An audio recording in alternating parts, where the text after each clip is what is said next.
Good morning and welcome to the 21st meeting of 2025 in Session 6 of the Equalities, Human Rights and Civil Justice Committee. Our first agenda item this morning is taking evidence on the children withdrawal from religious education and amendment of UNCRC Compatibility Duty Scotland Bill.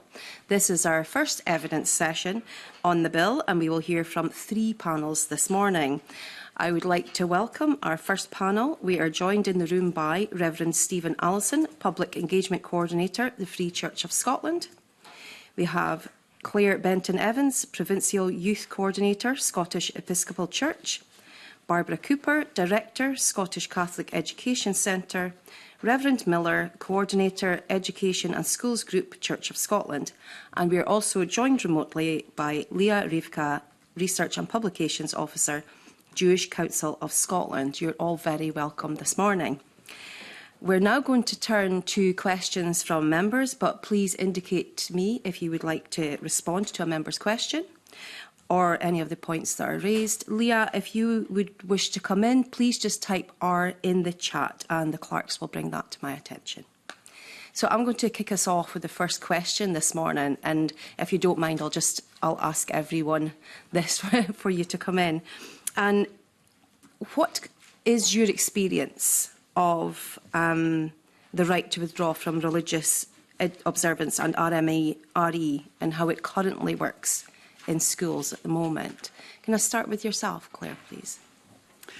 Thank you. Yes, it's important to say that I don't have direct involvement with schools work, so others will be better qualified to talk about this. But I do know it's a very small minority of children that this affects. Okay. It's a small issue. I would also like to say that I think we need to trust in the wisdom and expertise of our teachers for handling these kind of difficult discussions, and whilst acknowledging that they would need further training and support to follow the suggestions that this bill proposes.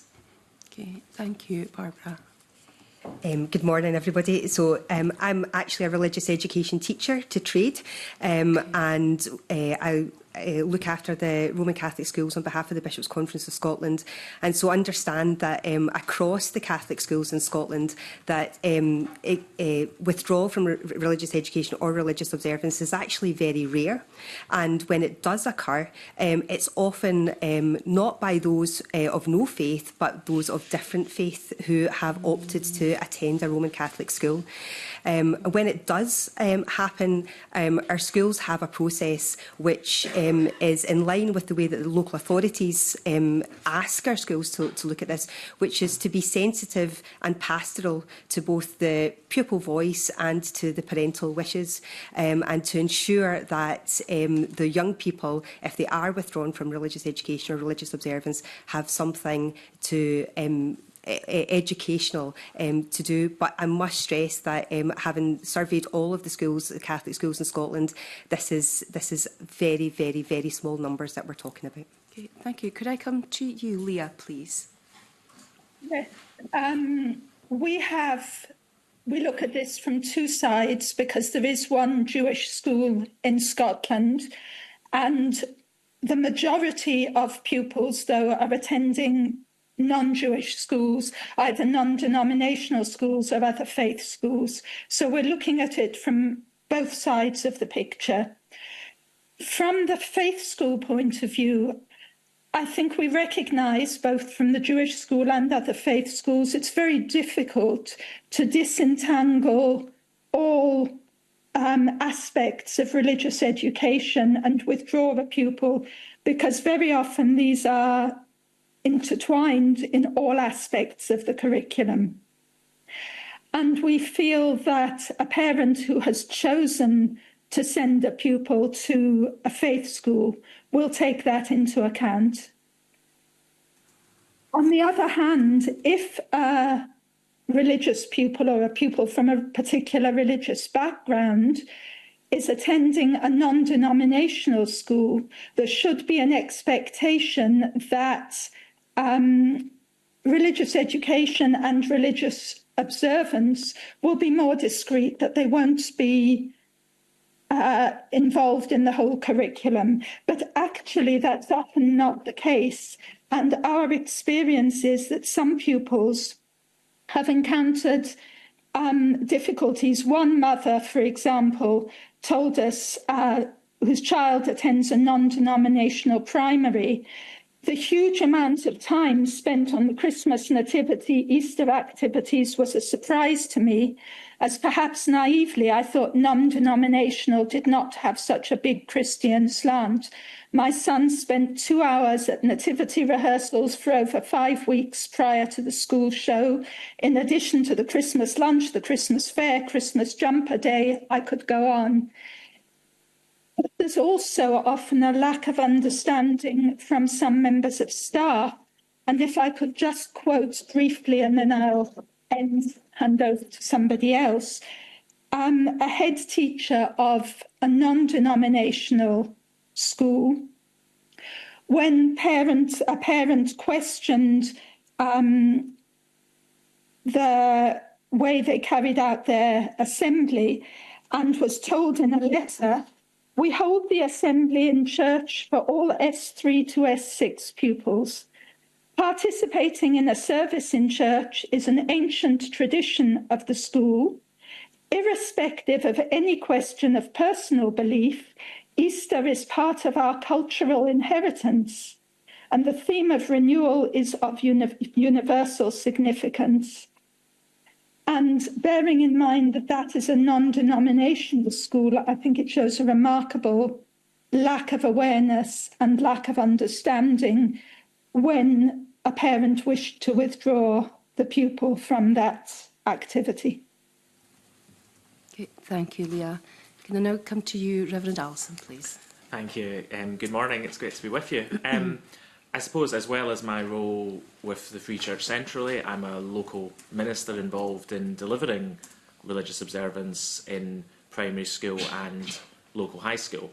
So my experience is more on that side as opposed to the stuff about withdrawal.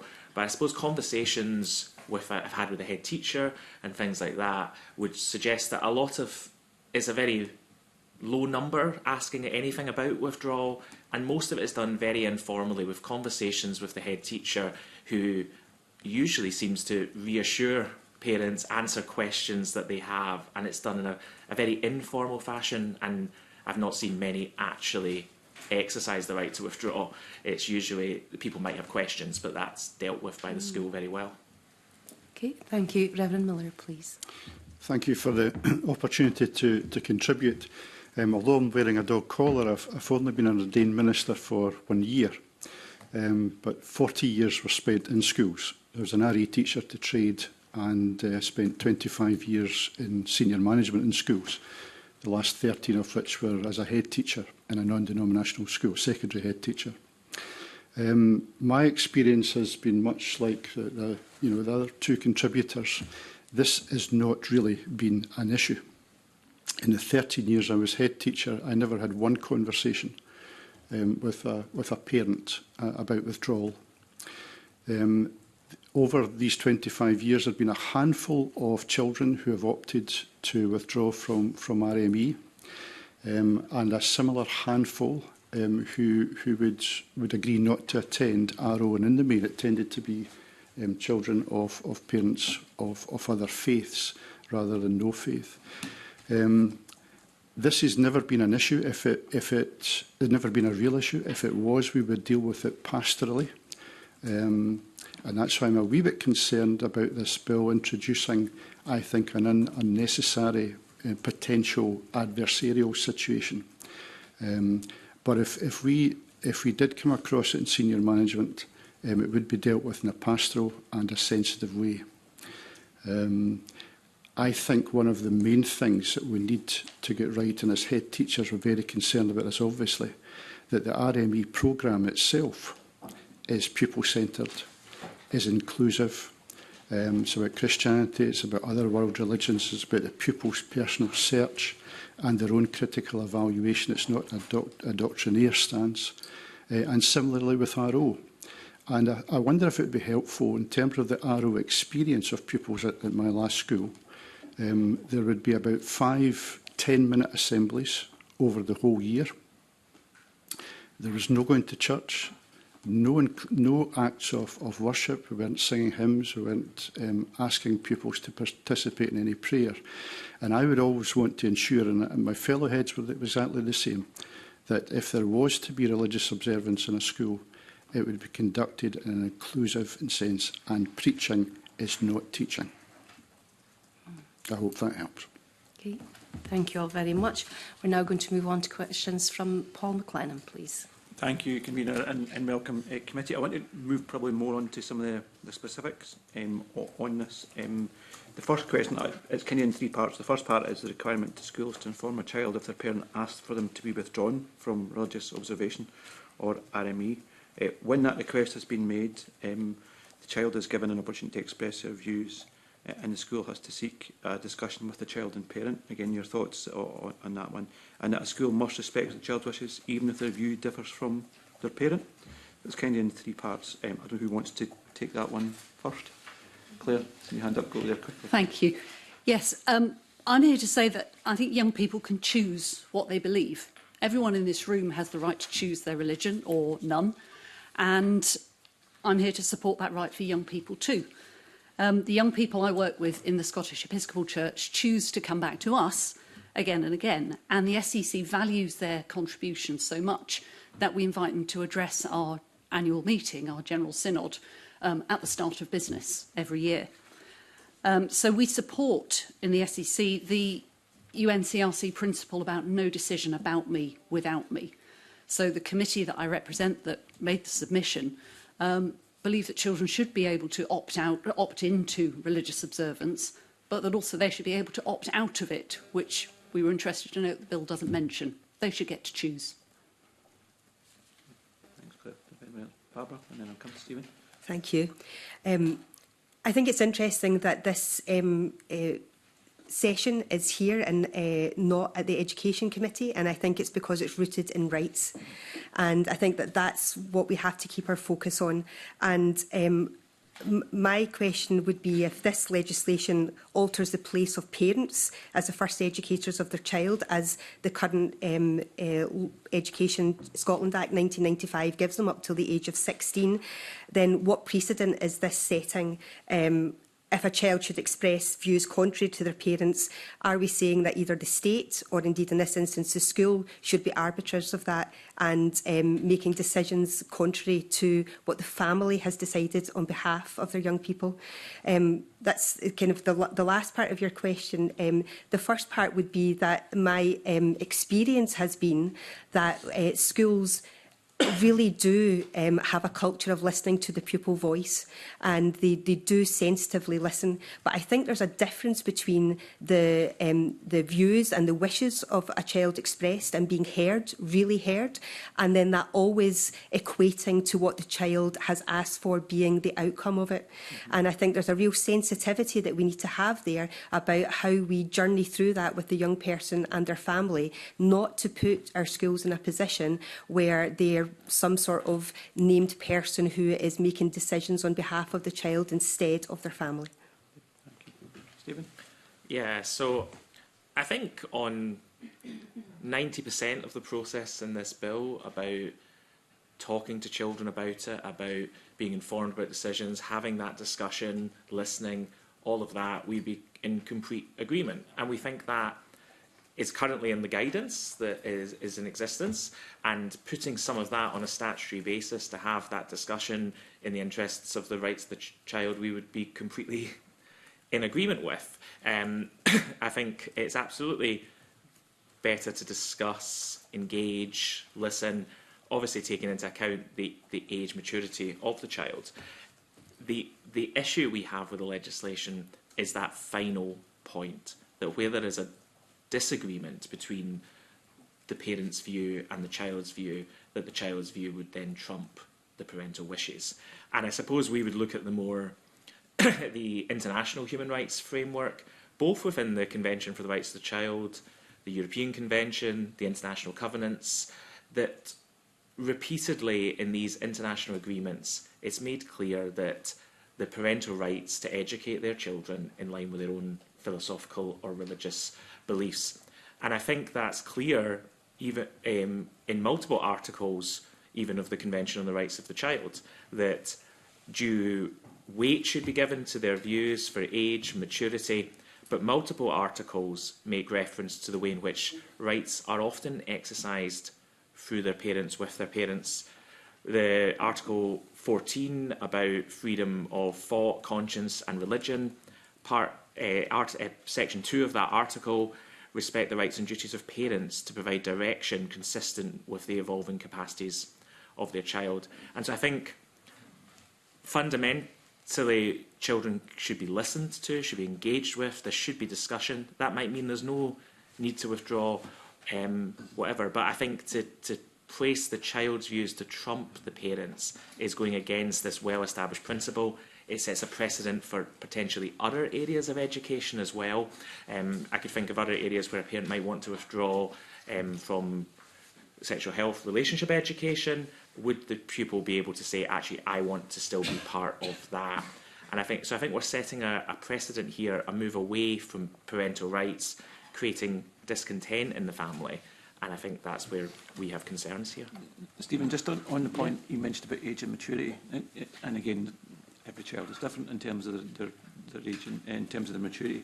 But is there a cut-off time, for example, if a child's over 12, if a child's over 15, or I don't know if you have any views on that. I know that's it's how long is a piece of string kind of argument, but your thoughts on absolutely. So I think that's one of the concerns in the legislation at the moment is they're assumed to have at any age their views should trump the parents, which I think is problematic. I think obviously when they get to 16, there's more rights that are applicable. That right to education, parents directing education, is not as applicable. I think from 12 onwards, there's various understanding and assumptions we make about what children understand for medical treatment and things like that, and I think that's all helpful. But even then, I think we would say that the parents still have a better understanding of the age and maturity of their children than teachers in school, and I think it's a dangerous ground to kind of place education authorities above the parents in coming to those decisions. I think if you introduce a test of age and maturity, you then you're making teachers the arbiters between parents and children. I think that's a dangerous precedent to set. Okay. Thank you for that. Claire, did you? Yeah. I just had a note about children expressing their views about religious observance. In the churches that I work with, there's a really rich understanding about children's spirituality and their sense of something other and how that's expressed. If people are interested, the Play Church project in Edinburgh, for example, is a flagship of this kind of learning, which reflects our understanding that children express their sense of the spiritual aspect of their life, not necessarily in words. It can be very young children expressing themselves through play and movement and their artwork, for example. Yeah, that's a good point. So that raises the bar a lot lower than 12. Yeah. Stephen, and I see if Leah wants to come in as well. Rather than waste time, I'm in general agreement with my with my colleagues in this one, but just to ground it a wee bit, there's already a legislative invitation for parents and children and young people to be involved in the direction of religious observance programmes and, in fact, the RE curriculum. And that was reinforced in March 2017, the Curriculum for Excellence document, Provision of Religious Observance in Scottish Schools. And just to ground this in school practice, I think it's always a good idea, and I did this in my own school. There was a standing committee where pupils would meet with chaplains or school workers to discuss the programme. And there was a subgroup of the Parent Council that was set up specifically for this purpose, to make sure that the programme was educationally acceptable and as inclusive as possible. So I think there are ways of doing this rather than through legislation. It's in nobody's best interest that we set up an adversarial piece of legislation. That's good comments on that, Stephen. So good to reflect on. Leah, anything you want to add to that? Yes, please, I would. We are generally supportive of the need to listen to pupils, hear their views, but the way that this bill is proposing to enact this gives us a lot of concerns, both for the schools and the pupils and their families. And particularly, both of the Stephens mentioned making the schools arbiters between the parents and the children. We're concerned about the potential for forcing children, and I use the word forcing advisedly, to become arbiters between their parents.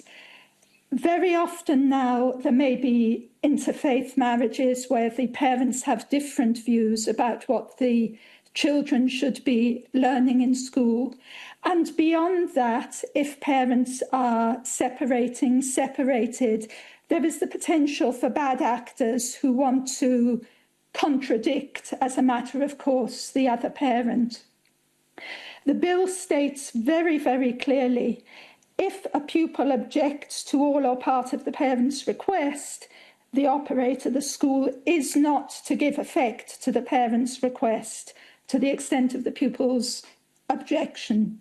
The pupil there is in a cleft stick. If the pupil knows that the parents have diametrically opposed views, whatever the child says, whether they say nothing and effectively therefore consent to the withdrawal, whether they object to the withdrawal, whether they try to balance things in their explanation to the teacher, one way or another they are going to have to give, positively or by default, a casting vote between their parents.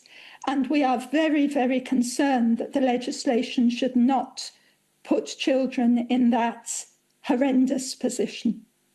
Thanks. Thanks, Leah. Thanks, Karina. Okay, thank you. We'll now move on to questions from Pam Gossel, please. Thank you, Convener. Good morning, panel, and thank you for all the information you've provided so far. My question is around more uniformity. Last year, I was at a Glasgow mosque, and I was speaking to some parents, their mothers, and they were speaking about certain education that they felt that wasn't appropriate, especially for their religious background. So they went to the school and spoke to the head teacher, and the head teacher at the time, it was in Newton Mearns, agreed that it was fine that their children wouldn't have to go through that education. It was a form of sexual education, certain education that they didn't want their children to be going through, and the teacher agreed. However, there were parents in the same room that said that some of the children went to another school, that the relatives of these children. So one school basically said it's fine to listen to the parents. Another school said that no, your children are going to be basically taught this. So would you see any difficulties or any issues arising from that when there's no uniformity one school to another, but yet these people could be coming from one family, these children, but yet, you know, it will differ? So really opening that out. Thank you. So I think in terms of, I think one of the challenges of the RSHP education is that isn't a statutory right to withdraw in the same way that there is from RO or RME.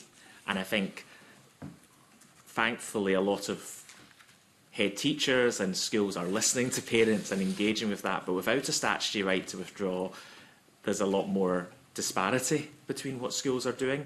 I think the answer to disparity is better training and equipping for teachers. I think my experience is I've seen it done very well by head teachers engaging well with parents on whether it's sexual health education or on RO and other things. But I think there is an issue around there not being a statutory right to withdraw for parents from sexual health education. I suppose that's separate from this legislation, but I think in general better training, engaging and kind of sharing best practice across schools. I suppose that's partly the role of the education authorities as well. So there should be more uniformity in how it's operated. But when it's done well, it's done well. As you said, like in the Newton Mearns example you gave, that was obviously done very, very well, but I think sometimes that's just they haven't thought about the question before or haven't been trained to deal with it correctly.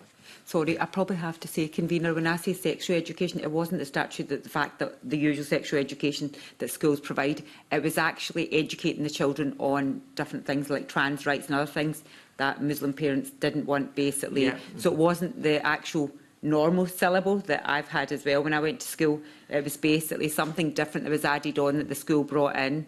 So I think that I suppose that is covered in the RSHP education, and so I suppose we would have similar parents who want to withdraw in the Free Church from the same types of stuff. So, but I think there is no, I think that seems to be included in the RSHP curriculum, and I think there's no statutory right to withdraw from that.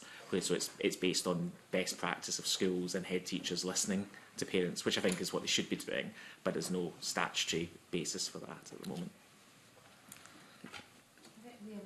As well. So Leah's indicated to come in as well. Okay, sorry. Thank you.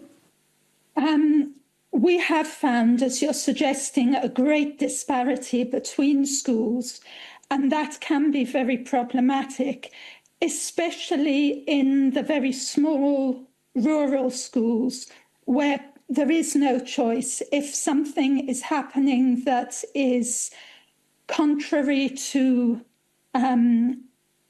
the wishes, the ethos of the home, in a large city, there's always the option to ask for a child to be moved to a different school or even to a different class, different teacher within the school. If you're in a small school with perhaps just a couple of teachers and the ethos, those teachers are maybe have their own very strong religious faith ethos that they transmit to the pupils, there is no alternative for parents living in that area. And that can be very problematic. I don't want to imply that all schools are problematic. There are some fantastic examples. There are examples of schools that bring in faith leaders from different communities to speak to pupils and so on, that listen to the pupils, listen to the parents. But where it is inconsistent and where it is problematic, it can be very problematic. Would you like to come in? Yeah. Just three quick things. This is very much, I think, a situation for the local authority to deal with in terms of the process of handling a situation like this. I think, secondly, it's a good example of where we must say that parents are the primary educators of their children. But the third thing I would say is it seems a pity to me that all views wouldn't be represented in a curriculum. We don't live in a uniform world, and that has to be respected. And I think if there is a particular view on any issue, it ought to be able to be accommodated within a syllabus or a programme, so that a child doesn't need to be left out of a lesson or a programme. But you know, at the end of the day, if the parent wants the child not to be part of that, then their wish has to be granted, in my opinion. If we're talking about clarity and coherence here, I think there's a bigger point that I would like to make, which is that religious observance and religious and moral education are different. And we were surprised that this bill lumps them together, because religious observance is a matter of belief, but RME is a matter of education. And the committee that I represent believes that RME stands firmly within the school curriculum, because just as Stephen was saying, our children need to understand other faiths, beliefs and cultures if they're to grow up in the kind of diverse, inclusive and tolerant society that we want Scotland to be. So I'd just like to really hammer home that point that there is a really big distinction between RME and RO, and this bill doesn't recognise it. Thank you, Convener.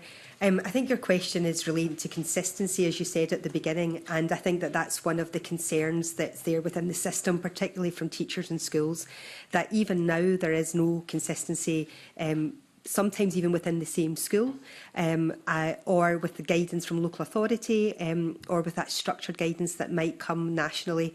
And so therefore we are in a situation where, should this legislation be passed in the form that it's in at the moment, it adds another layer of bureaucracy and another layer of possibility of inconsistency for our young people. At the moment, it's very difficult to get any evidence, real evidence about what schools do in these situations, because there's no real monitoring or reporting back to the local authority. I would even say there would be, and my teacher colleagues out there will be telling me to stop talking here because of the admin this might cause them, but I don't think there'd be even real record keeping within the schools themselves in these situations. As we've heard, often it's a pastoral approach. So I think that the question that you raise, although it's slightly tangential to this one, I think it's a point that's well made about the fact that there's no real rigour or evidence to the way it happens at the moment. I'd like to come back in as well. Sorry.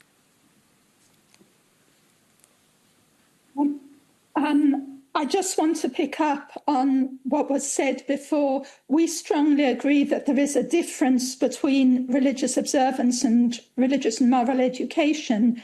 However, there is an error in your notes, in your meeting notes at point 15, that says that our council has said that the right to withdraw should only apply to religious observance.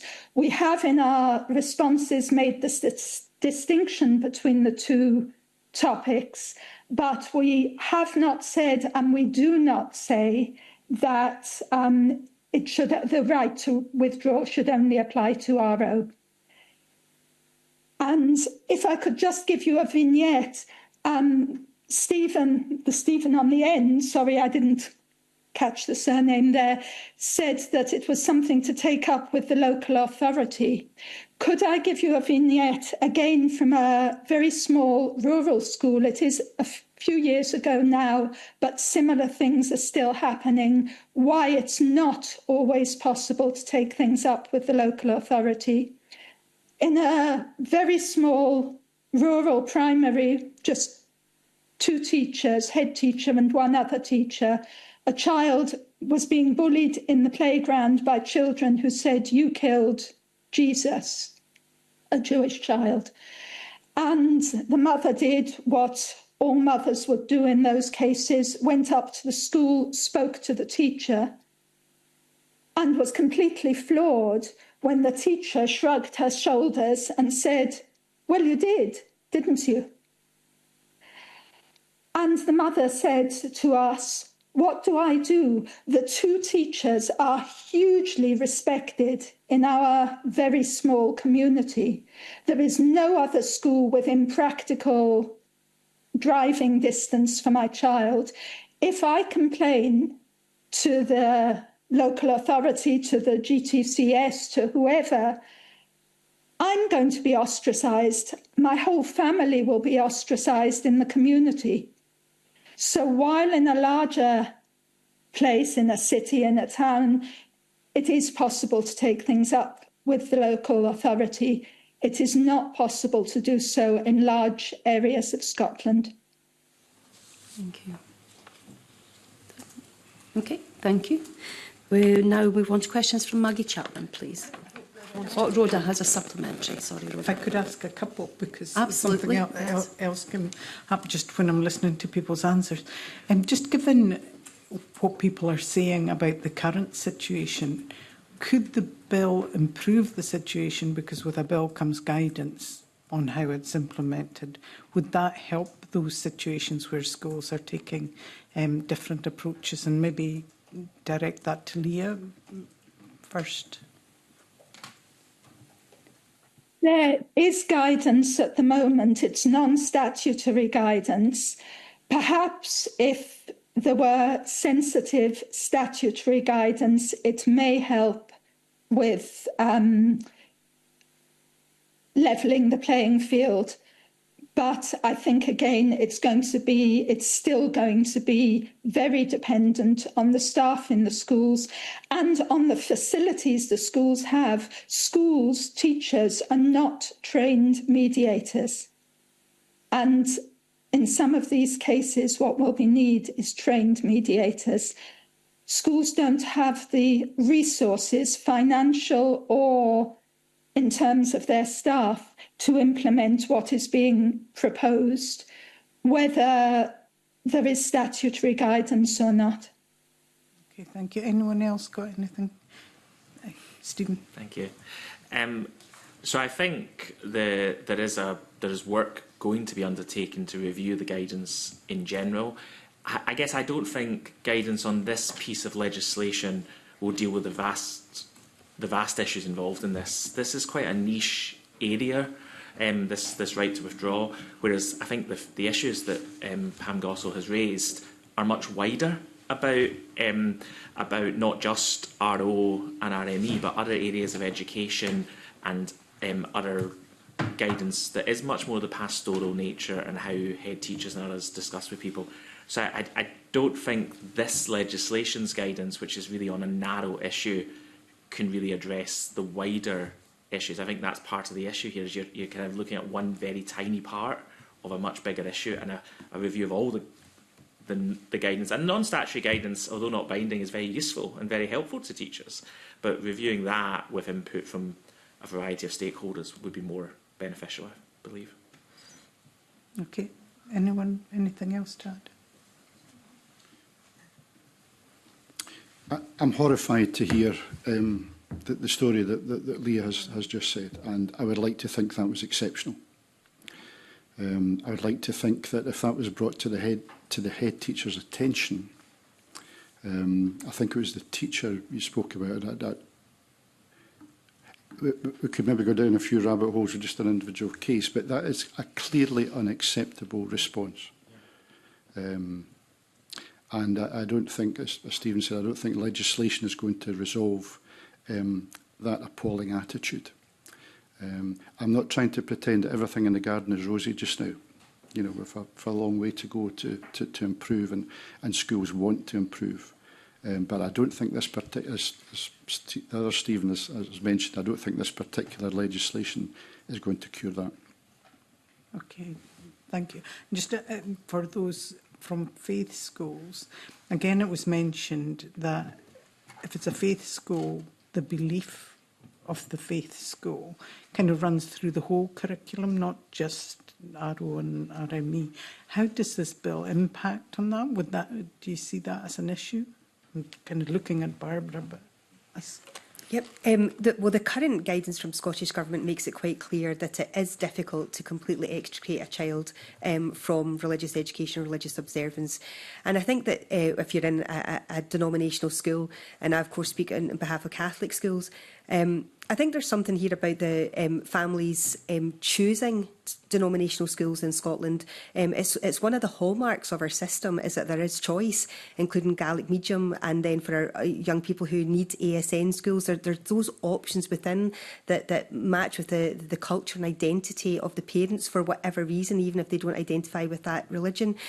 And while it is difficult, I would say that we do very well to ensure that our young people can be present and in a comprehensive way that represents Scotland. Our Catholic schools are not full of Catholics, you know.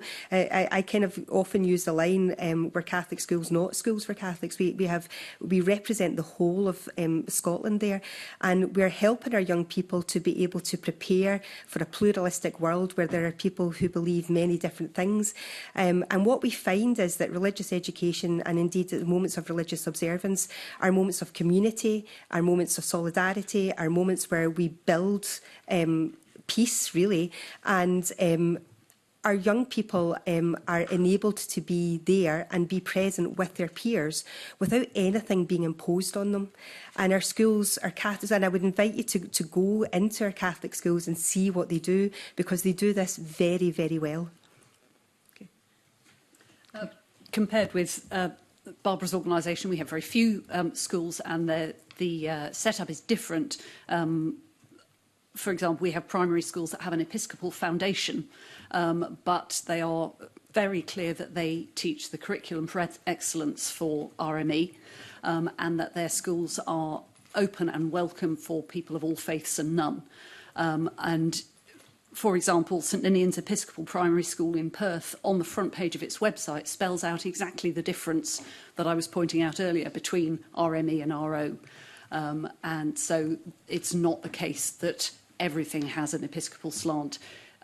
These schools are open and supportive for all faiths and none, and teach the curriculum for excellence when it comes to RME.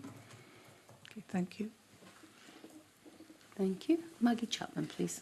Thanks very much, Karen. Good morning to the panel. Thank you for joining us this morning. And Stephen, thank you for your comments. Can I echo those comments about how appalled I was listening, Leah, to that situation you described? That shouldn't happen in any school, in any situation.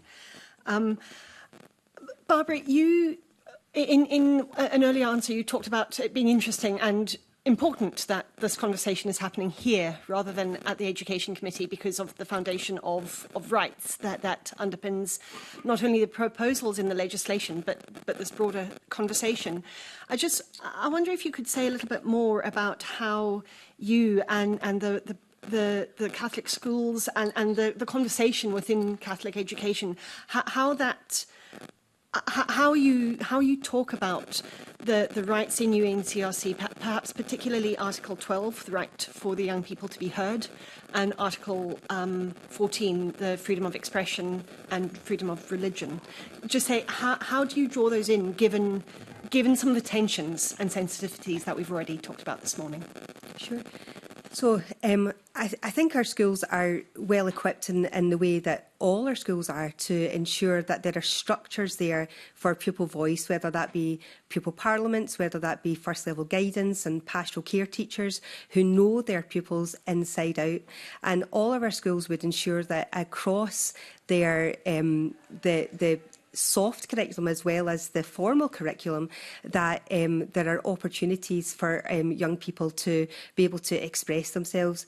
Now, as a religious education teacher myself and years of experience within the classroom and teaching RE, there would always be the opportunity for our young people to be able to give their own views and opinions. And a line that we often use is that we propose the gospel, we don't impose the gospel. Our young people are there to form their own conscience and make their own decisions, and that is something which we want to help them to flourish within that. Would not be, as perhaps is sometimes suggested, a form of indoctrination within Catholic schools. There is that same openness to young people expressing their views and developing their own capacities and their own conscience. Thank you. That's really helpful. I suppose we are dealing with some of the tensions that folk have already outlined.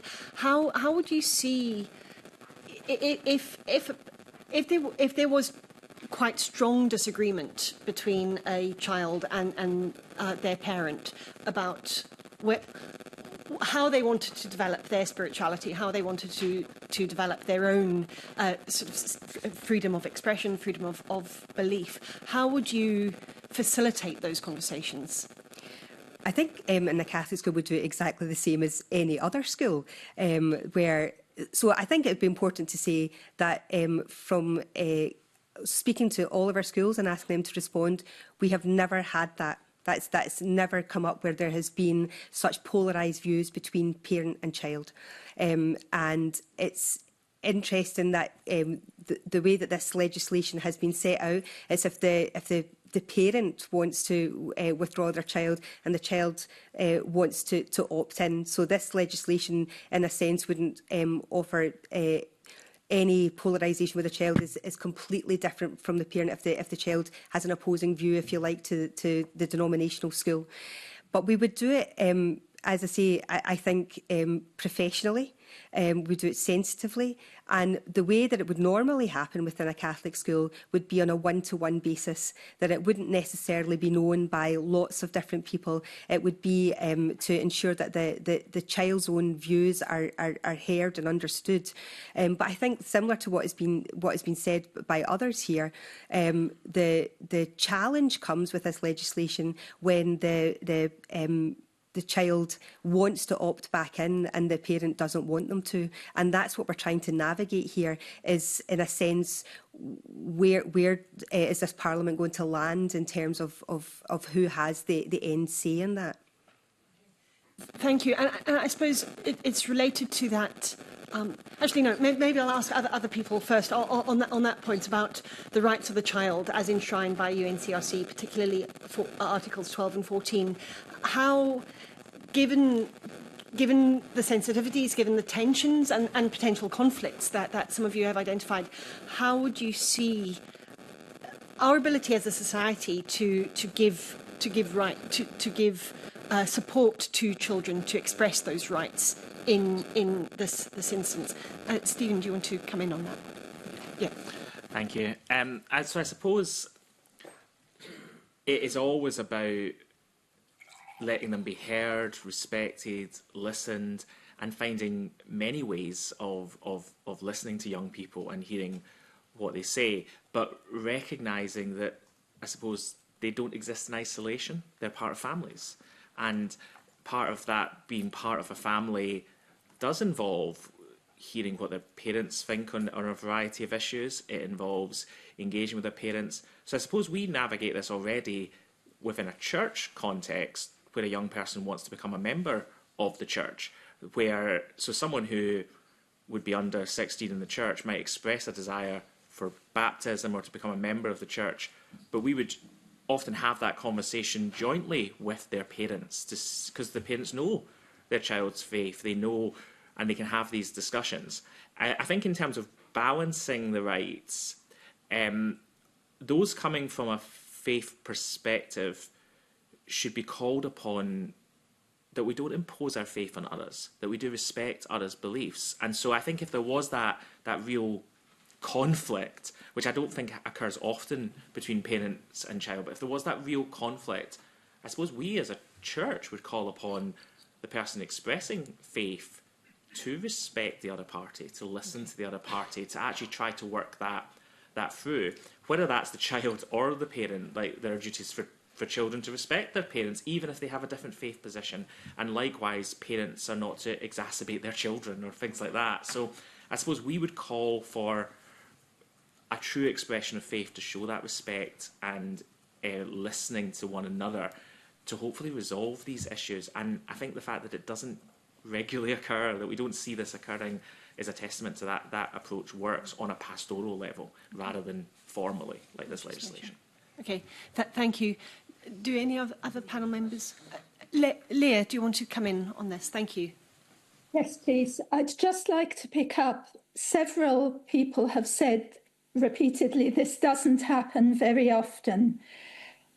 Parents have come to us many times and told us their concerns when they would like to withdraw the children, when the children are telling the parents they would like to withdraw, but they are not approaching the school and not withdrawing the child because they're afraid of, for want of a better word, othering. Pupils are concerned that if they say, this is clashing, I don't want to sit in choir and sing all the hymns, sing all the carols, I don't want to attend the assembly or the prize giving in church. We've had non-denominational schools that hold their prize giving in church, effectively excluding or making uncomfortable those they are purporting to honour. And the children, the parents, are afraid that the pupils will be stigmatised if they do say they would like to withdraw, if they do say they are uncomfortable in certain situations connected with religious observance, religious and moral education. So I think we need to be very careful about saying, well, this doesn't really happen. Maybe we don't need to consider the subject. I'm not sure whether the legislation is necessarily the right way to go, but I think we definitely need to put this topic on the agenda somewhere. Thanks very much for that, Leah. I think it is really important. Just because we don't see something, because things aren't brought to the surface, doesn't mean they aren't rumbling underneath. And I think some of the examples that you have given highlight the broader issues, the issues of stigmatisation, the issues of othering, the issues of just not feeling like you belong if this is raised by parent or child. And I think that's something that we'll consider carefully as we go through our evidence gathering for this piece of legislation. Any other comments on the rights? Yes, Claire. I'm really concerned to hear about the number of things that have come to Leah and her organisation. That is concerning. But can I just clarify, we've been talking and we've had a lot of examples about children wanting to opt out or parents wanting to withdraw them. But the bill is talking about child's right to opt in. Yeah. It doesn't specify that children have the right to opt out. For what it's worth, my committee believes that children should have the right to opt in and opt out of religious observance, but that's not what the bill says. No, thank you. And that's actually my next question is, why? Because we know from the UN's committee that twice, I think, in the last 7 or 8 years, there's been the strong recommendation that we do have an opt-out option. And I suppose, what are your thoughts? Claire, you've made it very clear that they should be opt-in and opt-out. Yes. Is there anything else you want to say about that? The reason we have that position is because we affirm that Article 12, that a child has the right to have their views heard and to, we believe, choose what they believe in. I think the thing that I would like to add is that the complexity of that on a practical level for schools is huge. I don't know how many of us enjoyed attending school assembly, but if there was a sense that it was an opt-outable thing, that might be quite a popular position for people to take. Yeah. So then you've got the real practical difficulty of space in school and what you do with the number of children who may want to withdraw for reasons that have nothing to do with belief, perhaps. It's a practical issue that schools have enough to deal with without thinking about the issues and the staffing and the supervision and all the of those children and all the safeguarding and everything with people opting out. But I would still stand by that right to opt in or opt out of religious observance. No, thank you. Thank you, that's clear. Does anybody else want to comment on the opt-in, opt-out question? Yes, Stephen. Thank you. I completely agree logically that this bill is not balanced by not having opt-out on the same basis as opt-in. But I guess we see so many problems with an independent right to opt out that we think it shouldn't apply in either case.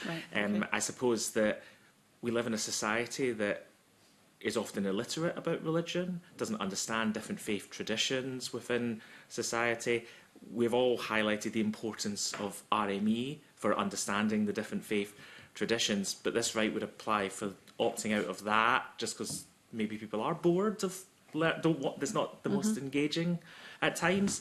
But I think also RME lessons and RO can give opportunities to develop moral reasoning, respect for differences, discussion. These are all really important things. It would place a bigger burden on the school. You wouldn't necessarily know why pupils were opting out. Was it just that they've decided, well, that's not for me at this stage, but actually later would look back and regret not learning about other faith traditions? And I suppose, so fundamentally, I think there should be better discussion. All the stuff that's being raised by Leah is really important, that schools should be engaging with parents, should be listening, should be providing opportunities for them to express concerns about a prize giving in a church that seems disconnected from needing to be there. All of that should be discussed. I think the consultation, the discussion, the listening to children's rights is all really important. But I think that the issue where a pupil right trumps parental rights is fundamental. We'll come back to. So yeah, I think I do actually see completely that if there is an opt back in, why isn't there an opt back out? I don't think it's logically consistent. But I think there are so many problems with an opt out. Also, I suppose the thing I raised earlier, that the legislation gives no basis for age and stage maturity discussion, which does, and if you start to introduce that, you place teachers in a very difficult position of having to make those assessments. So yeah, I think I agree there's a logical inconsistency, but that's why we shouldn't go down this route. Thanks. Yes, Stephen, and then Barbara, I'll bring you in. I think there is a case in terms of a young person who's 16 or over for opting in. But practically in schools, the ability to staff an RME programme in S5 and S6 is actually quite rare. And I've already mentioned that on a practical basis, children in a secondary school will face instances of religious observance very infrequently in their school career. I think what I'd like to mention, I heard Barbara, and I think it's a very helpful way for Barbara in her context to say that you propose faith. I think in both an RME and an RO context, the chief duty of those who are mainly in charge of these experiences is about explaining. It's about explaining faith. Even a minister taking, or a chaplain taking a religious observance session, it's about explaining. So again, my plea would be, as educators, we ought to be making the experience as inclusive as possible, that children will feel it acceptable to be part of it and not need to go through all the difficulties associated with being seen to be different. It ought to be an exclusive occasion. And it shouldn't always be Christian ministers or chaplain that are taking these sessions anyway. Thank you. Barbara, you wanted to come back in, and then Leah, I'll bring you in. Thanks very much. I think I'll go back to the point that the vehicle for this conversation at the moment is about parental choice to withdraw from RE and RO. But I think there's a wider conversation of, if that's the decision within this legislation, then the what's next. We've heard lots of what ifs around the room from things that are reality that have happened within schools, but also the concerns of what might happen. There would be decisions that parents make on a day-to-day basis, bringing their children up with a vegan or vegetarian diet, choosing the school for them, choosing which clubs they go to, etc. At what point do we say that that's a parental decision to make on behalf of their family and their child, and at what point do we say that that's the state? The other element I would say, and it's something which was remiss of me not to say earlier on when you asked about the process, is the decision to withdraw is not a once-in-a-lifetime decision. And I think that that's something that has to be brought into this scenario, that what our schools would do is, once somebody has asked to withdraw their child and everything's been put in place for that, would ensure that there's a review of that and that the pupil's voice is heard time and time and time again. And I think sometimes it's portrayed as being quite polarising or quite black and white, that once you've made that decision, that's it. And I also understand that the suggestion would be that there's an understanding of which elements a parent or a child would like to opt out of. We heard from Leah and also from Pam there about particular instances that a child might say, for example, within a denominational school, I want to take part in charitable fundraising, which is our faith in action, but I wouldn't necessarily want to take part in the nativity. You know, so I think that there's a nuance within this about what do we actually mean by religious observance and religious education. But mostly I would say that the concern for us is the precedent that it would set to say that there's opt-in or opt-out by a child at any point for anything to do with their education, their life and their choices. Okay, thanks, Barbara. And Leah, do you want to come in? Yes, please. Thank you. I said at the beginning we are supportive of children's voices being heard, and that would be in both directions, opt-in and opt-out. But what we don't want to see is what both Stephen and Claire have mentioned, pupils choosing to opt out for frivolous reasons. I'm bored, I don't like the subject. If you can opt out of RME because you're bored, why not geography, history, maths or anything else? And therefore, one of the things we proposed in our written response was The bill and the policy memorandum talk about the age and maturity of the pupil, and that has implications.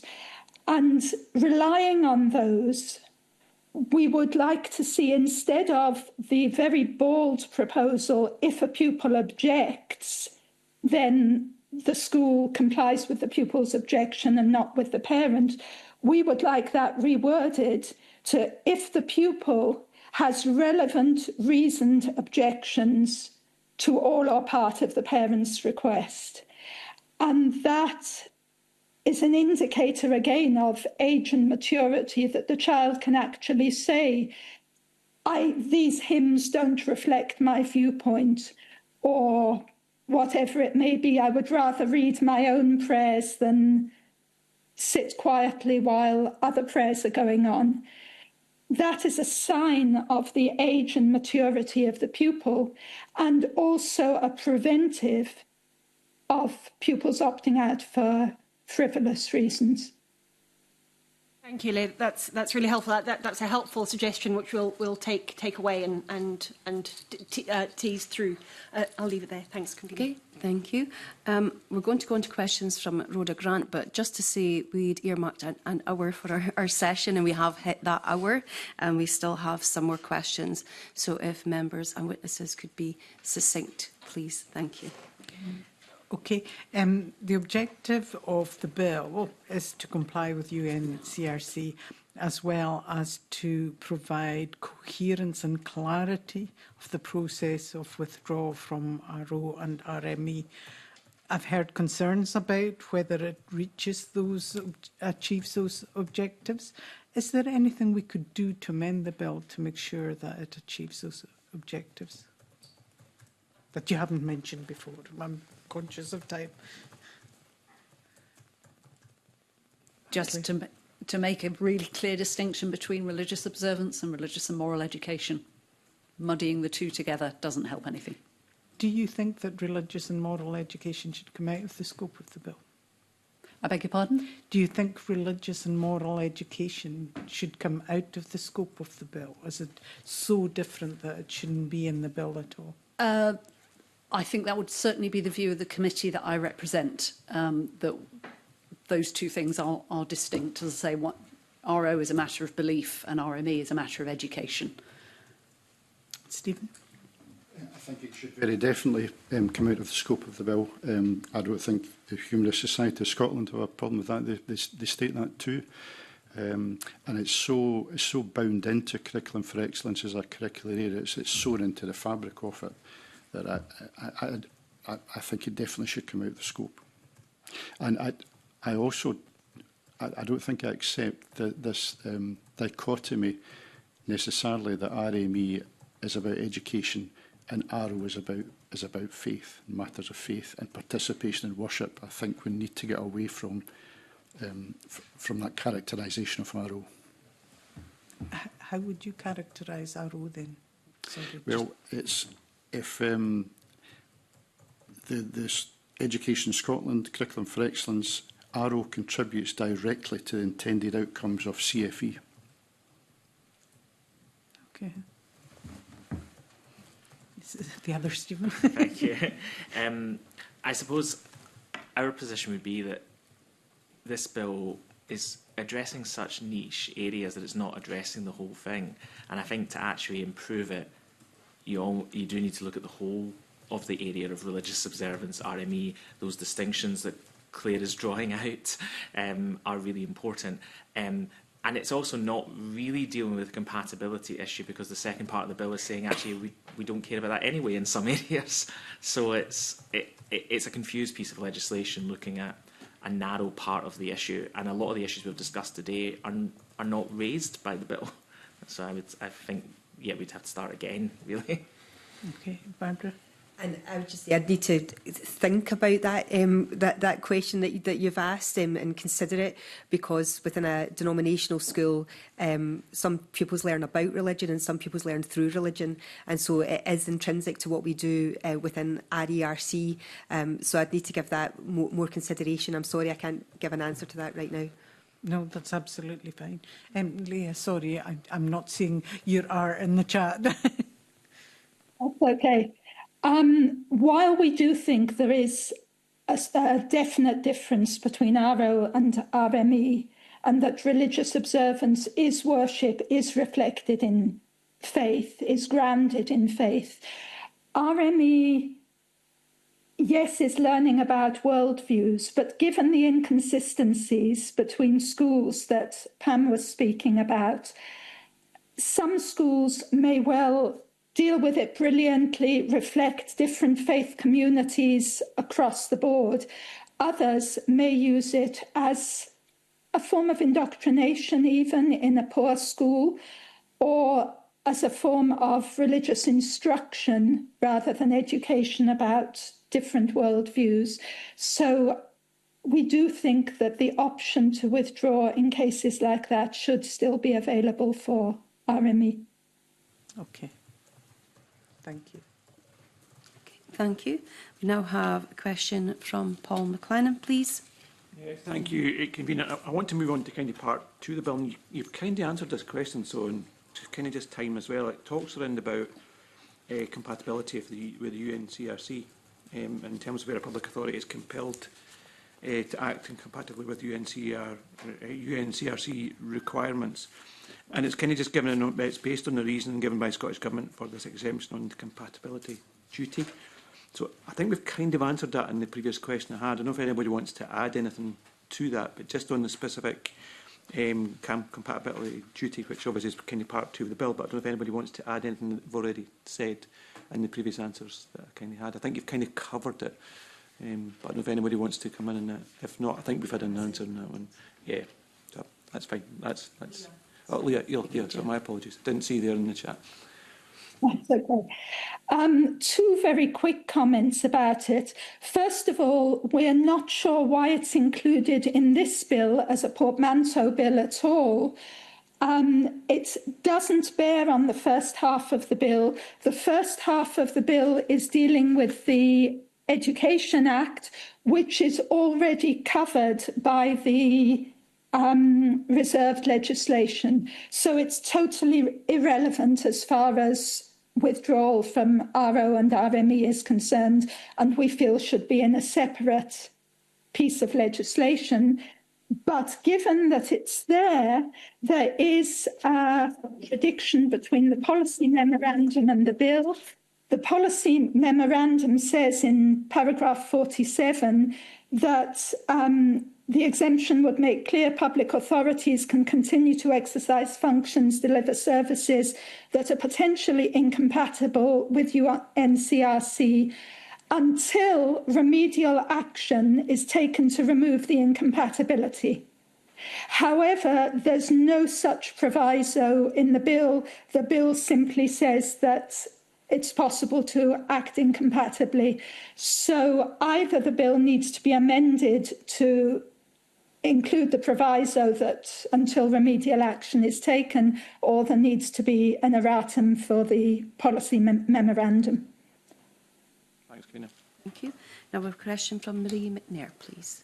Good morning, panel, and thanks for your time this morning. I just wanted to ask if you have any other views on the potential impact of Part 2, for example, on children, public authorities and the future legislation, such as the proposed Scottish Human Rights Bill in the next session. I'll pop it out to anyone who wants to answer that. Steve?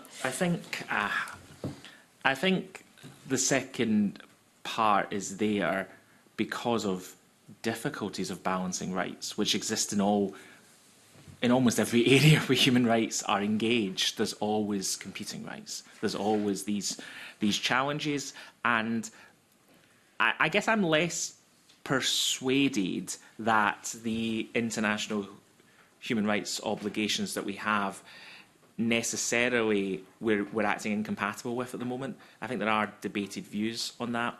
In this area of education, for example, it's usually the UK as a whole that's looked at. I think the situation in England and Wales on worship, collective worship, as opposed to religious observance is quite different. And actually, questions could be asked about whether or not the Scottish inclusive model of RO, time for reflection, is incompatible with UNCRC. But I think there's always most rights are not absolute. States always have a margin of appreciation, always have to decide the balance between rights. And I think that applies across all of the international human rights obligations. That's where there are very clear statements about the age maturity of the child. There are also clear statements about parental rights. And I think that's true right across the board when it comes to human rights, because they're not written in the same way. And it is for Parliament and stakeholders to discuss where that balance is better struck. I'm not convinced it's necessarily needed, the second part of the bill, because I think that it's kind of assuming that we're not compatible in the first half of the bill, probably because we don't have an opt-out. But yeah, I do think they are separate issues, and it's always about the balance of rights that we have. And then that's what your committee is obviously dealing with in most areas. Yeah. Thank you. Claire? I think the implication of the bill that I have in mind is something that's very personal and would be quite invisible from the sort of policy level, which is the impact on an individual child who, for example, may come from a family that's vehemently anti-church, but she feels something calling to her in the prayers and the hymns and the acts of religious observance that she sees in her school. If she feels empowered to have the right to say, I want to be part of that, and to be part of those sensitive discussions with the school and the parents, then that makes a huge difference to that child and that child's life. So that's one of the implications that I'd like to focus on with all the things that we're discussing, with all the nuances and the complications. Thank you. Don't think there's anybody else on this question. Obviously, a really good discussion on part 2, but is there anything else, any further comments that anybody wants to make before we hand back to the convener? No? We're okay. Okay. Thank you all so very much. That concludes our questions and our first panel. We will now briefly suspend for a changeover of witnesses, and thank you very much.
Thank you and welcome back. I'd now like to welcome our second panel of witnesses today. We have Dr. Alejandro Sanchez, Human Rights Lead, National Secular Society, and Fraser Sutherland, Chief Executive Officer, Humanist Society of Scotland. Thank you for joining us this morning. We're just going to move straight into questions, and I'm going to kick off by asking what's your experience regarding the right to withdraw from religious moral education and religious observance at the moment? I'll come to you. Yeah, Sir. I think Thank there's you. a number of issues. I mean, we shared, obviously, our written evidence with the committee, but we also shared a report that we produced called Preaching is Not Teaching, which brought together a number of experiences of parents, of pupils, and of teachers, and how ARO is working at the moment within Scottish schools, and how a lot of pupils and parents don't feel like their views are being respected. I think we heard some very powerful testimony in that first panel from Leah from the Scottish Jewish Council, and certainly I would echo a lot of her points. I think there was, unfortunately, some evidence from some of the first panel trying to suggest that this is nothing to see here, and certainly I would like to suggest there's a lot to see here when it comes to ARO. There's a lot of problems in Scottish schools at the moment with regard to children's rights around freedom of expression, religion and belief. Okay, thank you. Alejandro. Yeah, I think we probably have less sort of direct experience with the Scottish situation than HSS, but we certainly have received requests over the years about evangelical groups coming into Scottish schools, including non-denominational schools, handing out leaflets to children, sort of endorsing religious beliefs along with chocolates. In some cases, we've had the Scripture Union coming in on several occasions, either hosting residential courses or providing evangelization.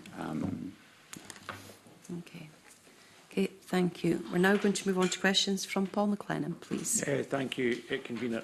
I want to just move on to some probably a little bit more specific, and it's a three-part question. I don't know if you'd heard the previous question. It's going to be similar in about that. It's based on, obviously, religious observation and RME as well. It's about the requirement for schools to inform a child if the parent asks for them to be withdrawn from both ARO or RME.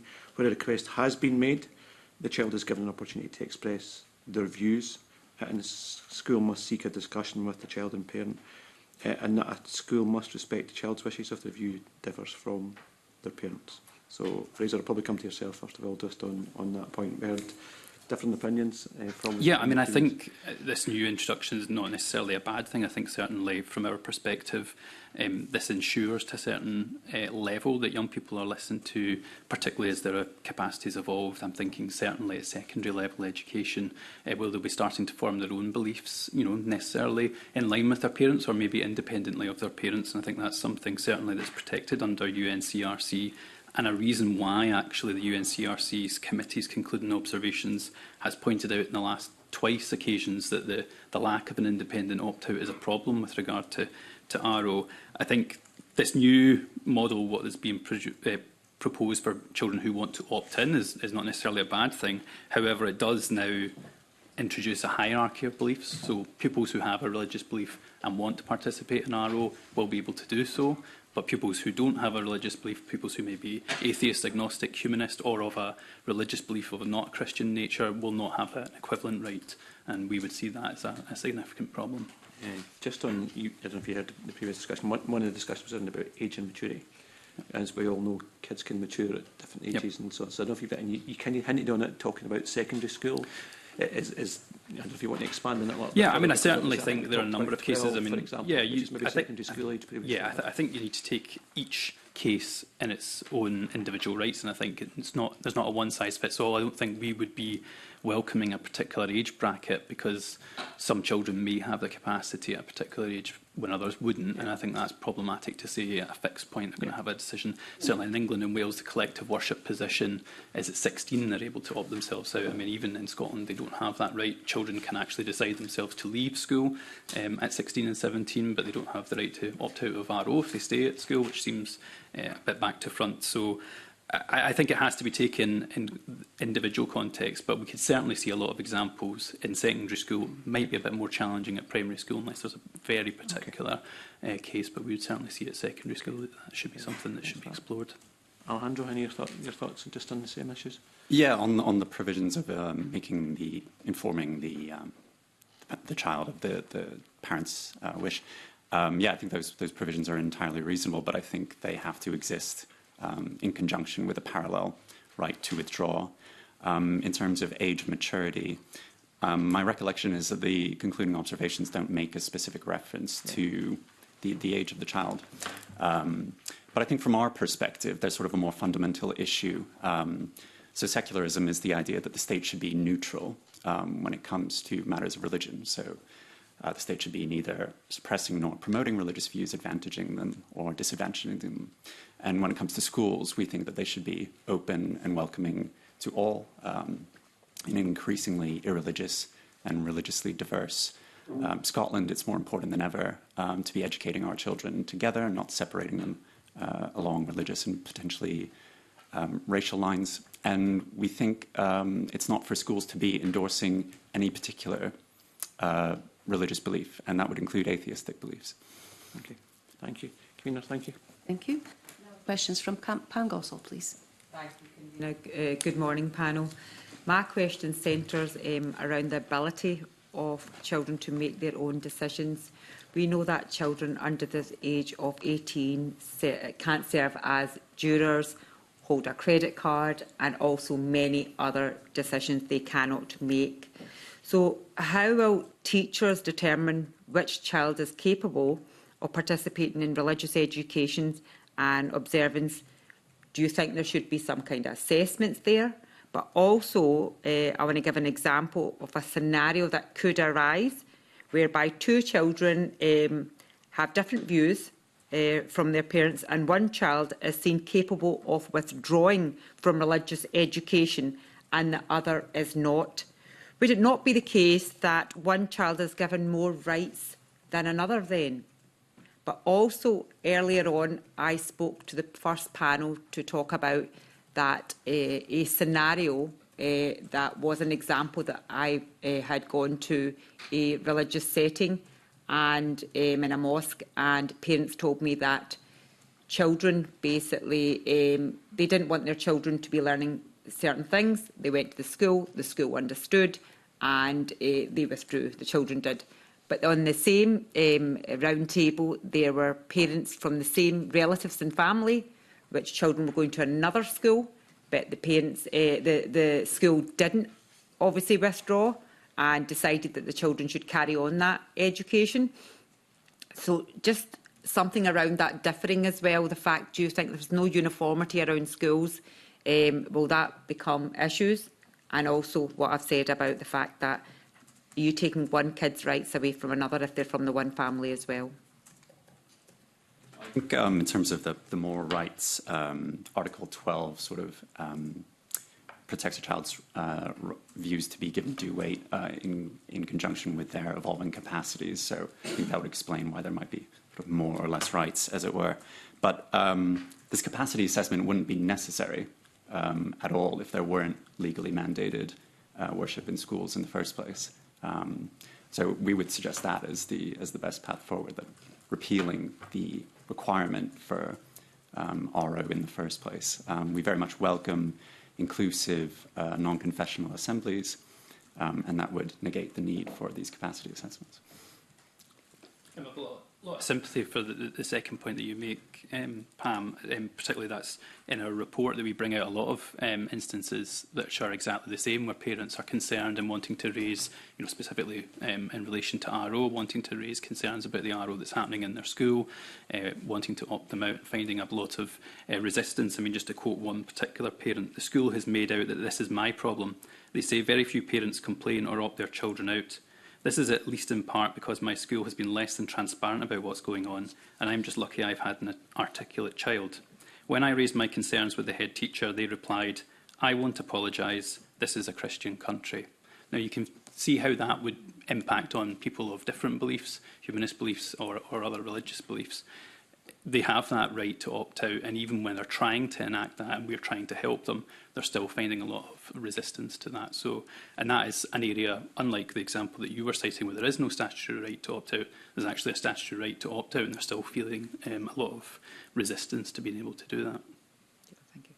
Could I just ask another question? In relation to the earlier panel, they spoke a lot about that this could set a precedent going forward on other subject areas. Now, I know because I'm putting forward a Prevention of Domestic Abuse Bill, which has mandatory education in it. However, also I put in there that parents can opt out obviously the child getting that. So do you think that this bill, if it went through, then it would set a precedent, the fact that children can come forward and parents won't be given their, obviously, due rights, that children can say that, hold on, we don't want to be doing this, we don't want to be learning this, because there's a precedent already set. Do you feel that there's any concerns? Because I know the first panel had a lot of concerns around this, and they mentioned it quite a few times. Well, I mean, the reason that there is this independent or this right to opt out is because it's a statutory requirement for this to happen in schools, for RO to happen in schools and for RME to happen in schools, in a way that other areas of the curriculum are not statutorily required to happen. So that's why when these acts were introduced in the 1800s, there was a thought process there that they wanted to give people the right to opt out because they followed other Christian beliefs from the Christian belief that the school was enacted for, and so they wanted to make sure that those parents and families were not unduly affected by the type of religious instruction that was happening in the school. So that's why that was originally introduced, and that's why we have this opt-out mechanism that's still around in 2025. I mean, certainly our position is, and you heard it from the first panel, a couple of the speakers, particularly Claire, mentioned that RME is very different from RO, and we certainly would like to see, and I know Paul asked this question at the end of the last session, we would be quite happy for RME to come out of the provisions, A, it being a statutory requirement, and B, there being this opt-out, because RME and RMPS, as I hope you'll hear evidence from later on from the Scottish Teachers Association of RME, is a very good curriculum. It covers a variety of beliefs, including humanism and atheist and agnostic beliefs as well. They involve pupils in a discussion about different beliefs. They view things in a critical manner. They examine different ethical and moral issues from different perspectives, exactly the kind of education that you want children and young people to be learning about different beliefs and viewing it in a critical and evidence-based session led by a teacher in an objective manner. So that's a fantastic curriculum that's been built up by the years. There's an ongoing review at the moment as well to, I think, make it even better, I would say. One issue that you might hear from certainly evidence that you'll get is where there's not a subject specialist. Sometimes it's not delivered as well. So particularly in the primary setting, that's where we get a number of complaints coming to us for people asking for help because it's not a subject specialist that's delivering it. And sometimes things can then go into what Leah was saying in the first instance, where it's a more religious instruction, learning kind of the ways of a religion rather than objectively learning about religion and different beliefs. So I think that there's two different aspects. The RO, however, is completely different because that is, in a lot of instances, and again in our report that we submitted to the committee, there's numerous instances of people having to take part in prayers, hymns. As Leah mentioned, a number of occasions that we get complaints is where prize givings are happening in churches, and then humanists feel that they can't participate in that, so their child is left out. You also have a massive problem where parents and young people don't want the stigma of opting their child out. They want to be able to participate in the activity. And as Stephen Miller, I think was his surname, sorry, I didn't catch his last name, saying that the provision certainly in his school sounded very good, that people certainly felt that everyone could opt in. Unfortunately, that is not our experience in many schools across Scotland, that actually what is being provided is very often religious worship, and a lot of people feel like they can't participate in that. Thank you. I have questions from Maggie Chapman. Thanks very much, Karen. Good morning, both. Thank you for joining us this morning. You may have heard in the earlier panel there was quite a lot of discussion about the attention or potential conflict between parents' rights as primary educators of their children and children's rights to express their own spiritual development and their own free expression, religious or spiritual expression in ways that suit them. I'm wondering if you can both comment on, I think it's the Scottish Government's view that would explain this legislation, that this process would support better the expressions of the UNCRC's Articles 12 and 14 around the right to be heard and freedom of thought, conscience and religion. How do you see that sort of intention there to give those rights legitimacy in our laws with the potential conflict we heard from the earlier panel about parents' rights to be primary educators? don't know who of you want. Yeah, absolutely. I think if we didn't have a legally mandated RO in the first place, then that conflict could be avoided. So I would certainly recommend that as the best approach. In terms of the Scottish Government's intention of sort of improving a child's Article 12 and 14 right, I'm very supportive of a child's right to remain, but I think it absolutely has to coexist with that parallel right to withdraw. Okay, thank you. Fraser. Yeah, I think really that what this bill does introduce is the decision to participate in RO will now always rest, currently it rests entirely with the parent, and what this new system will allow is for the decision will always rest with the party which holds religious beliefs and supports participation in religious worship. And it's difficult to understand how that amounts to an effective balancing of parent and children's rights when the non-religious participant in this discussion's views are overridden, because there's only a one-way mechanism here. The only way to effectively and fully comply with UNCRC, as the concluding observations have said, as the Commissioner has said, as the Together Rights for Children's, Together Scotland's Rights for Children's Rights have said, is to give young people that right to opt out if they've got the capacity to do so.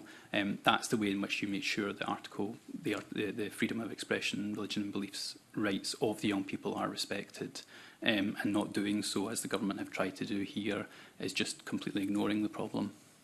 Okay, so thanks for that, both.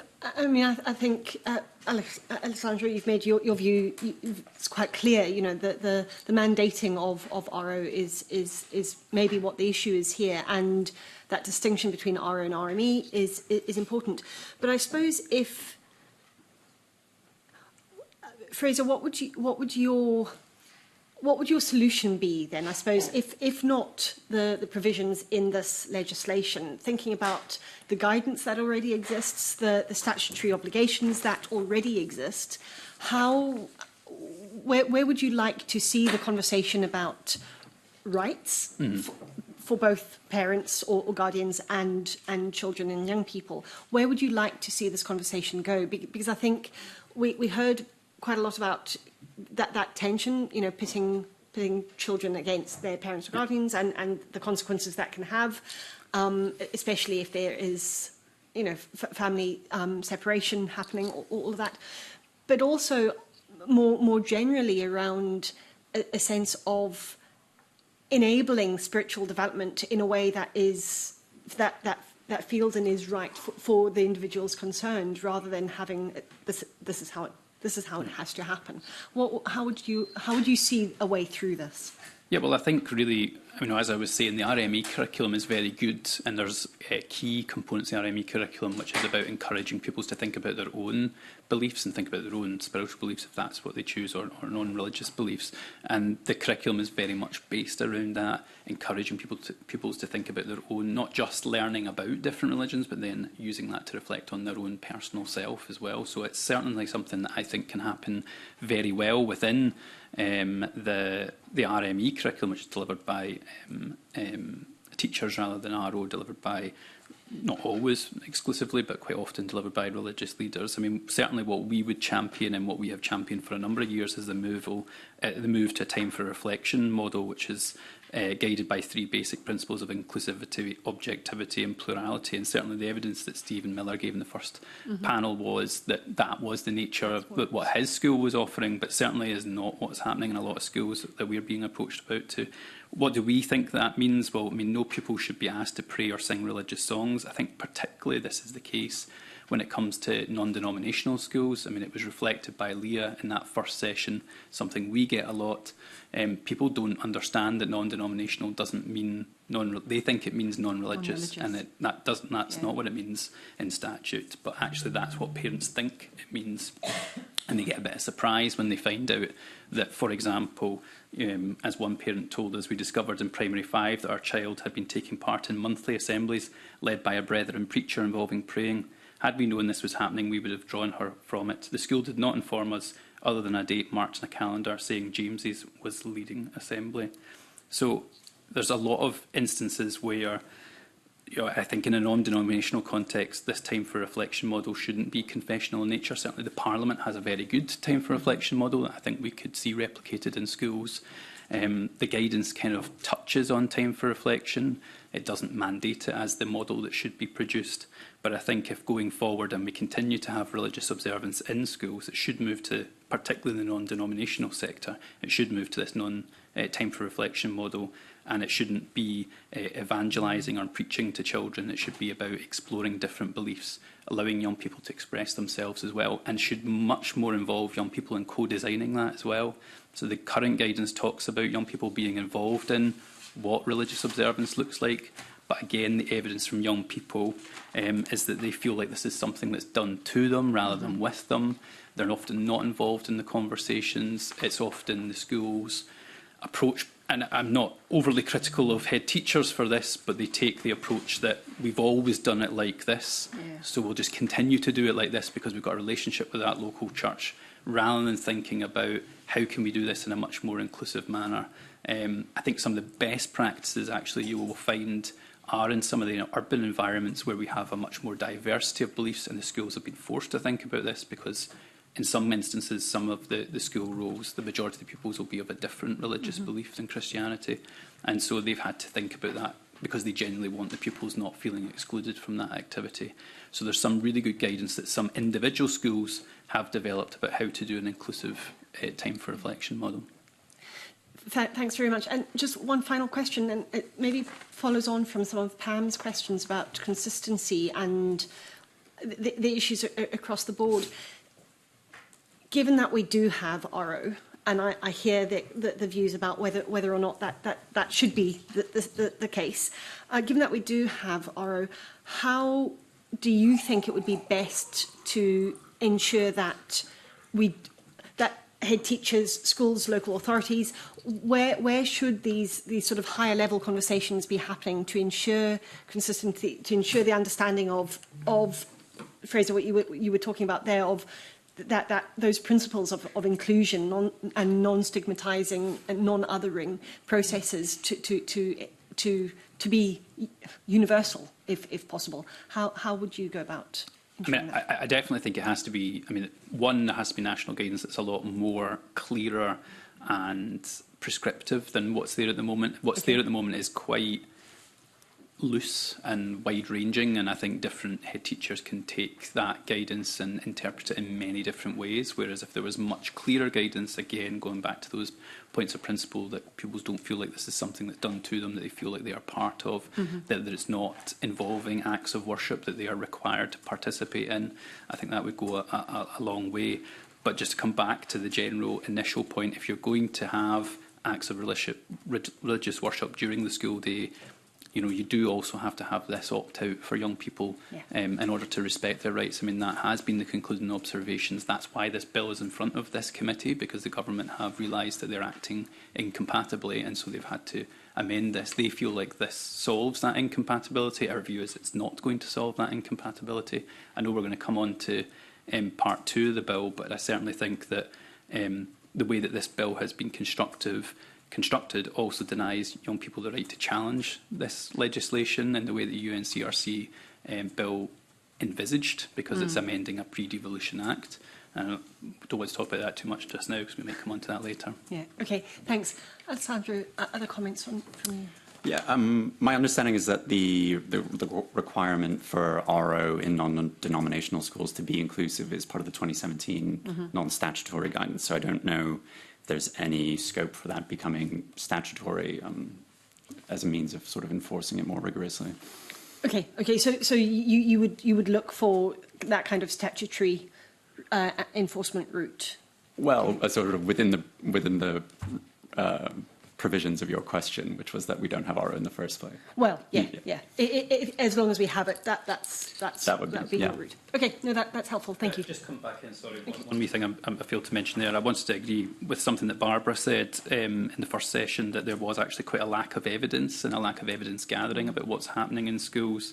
Certainly what we have spoke to Education Scotland on for a number a number of years, and would express it here again, is that for a thematic review of RO to happen through the school inspectorate, it's something that the inspectorate have done, thematic reviews on other areas. I think it would be really helpful for the government to understand what is happening in schools, because I think from the bill documentation and certainly the consultation that happened pre the bill had a lot of information in there that clearly showed that the government didn't fully understand what was happening in this space.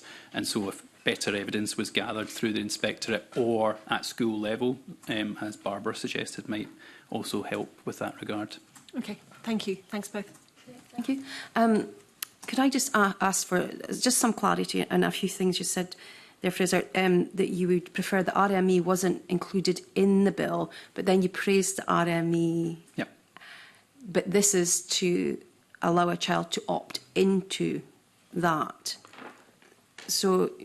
Well, it would be, what I mean is there shouldn't be a right to withdraw from RE for parents. Okay, in the first place. In the first place. So the current Act, okay. So the current Education Scotland Act gives a right to opt out of RE, RME, RMPS, and RO. And so, I mean, our review would be why would you have this right to withdraw from a key component of the curriculum? Obviously, this bill would then have to remove that provision from the 1980 Act, which allows that right to opt out from RE. But I think if RE is delivered in the way that the curriculum sets out, then it's significantly a good thing, I would say. Okay. Okay. Thank you. Thank you for that clarification. Rhoda Grant, please. Thank you. So the objective of the bill is to comply with UN's ERC, as well as providing coherence and clarity of the process of withdrawal from RO and RME. I mean, you've got some concerns, obviously, about the bill. So what are your thoughts about how we could ensure that the bill achieves those aims? Well, it could be amended either to include an independent right to withdrawal, but ideally repealing the legally mandated RO in the first place. I think to meet the concluding observations, the committee absolutely should be recommending that it's amended to allow an opt-out of RO, as has been those concluding observations on numerous occasions, and the evidence that's been put forward to the committee by the Children's Commissioner, the Scottish Human Rights Commission, UNICEF, and Together Alliance, saying the same thing, that children's rights have to be respected through an independent opt-out. Just in terms of the scope and the aims of the bill, I think it's quite concerning that the Scottish Government has chosen to reform the opt-out rights for RO by amending this Pre-Devolution Act. I mean, when the UNCRC bill was enacted in 2019, the then Deputy First Minister John Swinney, now First Minister, said, "Our bill will take a maximalist approach. We will incorporate the rights set out by UNCRC in full and directly in every case possible, using the language of the Convention. Our only limitation will be the limit of the powers of this Parliament, limits to which many of us obviously object." Yet I would now say that the ministers are using those same very limitations as a mechanism to prevent children from accessing their human rights, because the way in which this amends a Pre-Devolution Act means that it's not within scope of the UNCRC bill, so the access to justice options that they have under the UNCRC bill for acts of this Parliament won't be challengeable through the courts. Okay. So a child could say to its parents, I want to opt out and explain what is happening in class or assembly or whatever. Would that be the way that the rights of the child, or do you see standalone rights of the child to opt out themselves? And if so, what would that mechanism be, given the rights of parents as well, and for children who are under 16? Yeah, well, certainly, I mean, the rights of the parent obviously are a qualified right to look after the rights of their child as well, whereas obviously the rights for young people to have freedom of expression, religion and belief are actually, are an absolute right, where they have the capacity, obviously, to express their view. And certainly, as I mentioned in answer to Paul's question earlier, pupils who are in secondary education, particularly the second half of secondary education, are making a number of decisions about a wide variety of areas of their curriculum, what subjects they choose to study, for example, and a number of other areas, what sports they participate in, what clubs and activities, hobbies they undertake. And so even though this is something which is fundamentally a human rights, a right for them to make a decision around their religion and belief, the fact that they're not able to make that decision for themselves seems quite contrary to all those other decisions that they've been able to take. But those other decisions they would take would be normally taken in conjunction with their parents. Parents come to parents now, they are with them while they choose their subjects. So how do you, by giving the right to the child to opt out, how do you involve parents? Well, I mean, this bill does obviously introduce this mechanism for involving a conversation. So where there's an opt-out and the parent and the pupil wants to opt in, and as I've said, I'm quite comfortable with that conversation happening between parents and pupils, and the school having a role in making sure that happens. And so if that's something that has to, if the government or the committee feel that that model has to be replicated for this independent right to opt out, so that if a pupil is opting out and the parent wants them to continue, that they have that conversation in the same line that the bill is proposing. Certainly what the bill proposes, as I go back to what I said previously, is it allows religious young people or individuals or pupils who maybe want to explore their faith more, that right to opt in against their parents' wishes, but it doesn't give humanist, say, young people the right to opt out where their views differ from their parents. And so you've created this hierarchy of beliefs where one set of pupils who have a religious belief are empowered to make that decision for themselves. But young people who have a different religious belief or a non-religious worldview are not respected in the same manner. Okay. Okay. Thank you. We now have questions from Paul McLennan, please. Thank you, Convener. I think we've already touched on this, and I'll probably come to yourself first of all. Fraser, we talked about it's part 2 of the bill, and about the rights of obviously the UNCRC, and it's on and about the compatibility duty that's mentioned, Kenya in the bill, and in the reason and about Scottish Government for this, the further exemption on that. You've kind of touched on that as well. I don't know if you've anything to add just on that particular point. I mean, I certainly think you'll hear in a later session a wee bit more about this, and then obviously in one of your future sessions as well from people in this area who are a bit more involved in the woods of the UNCRC bill, and we'll know this in much more detail. But I mean, I already stipulated about how, in our view, this is the first real test for the government under the powers of the UNCRC bill, and they've come up really wanting, to be honest, because of the way they've amended this. They could have chosen to repeal the provisions of the 1980 Act and in this bill introduce new provisions with regard to RO and RME if they wanted to include that as well. That would then allow this bill to be challenged under the UNCRC Act powers by children and young people and interested parties. I would mention as well that in 2017 the Human Society of Scotland took a judicial review on religious observance to the court session in terms of not having an independent right to opt out based on the concluding observations. Now, we didn't have standing in that case because we were considered not to have direct impact, and so it would be concerning for us then that if this bill was passed, a similar instance might happen where children or young people find it difficult to access justice, because one of the main reasons why the UNCRC bill was passed was to allow young people to have that influence over legislation that affects their lives. Thanks, Fraser. Alejandro, anything else to add on that point? I'm not a lawyer, but my impression from reading other submissions is that Part 2 risks essentially neutering the CRC Act. It would decrease legal remedies for children.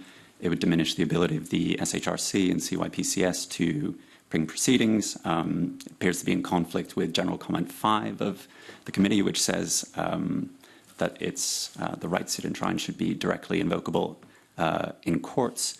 Yeah. Okay, Andrew, thank you for that. Thank you for the convener.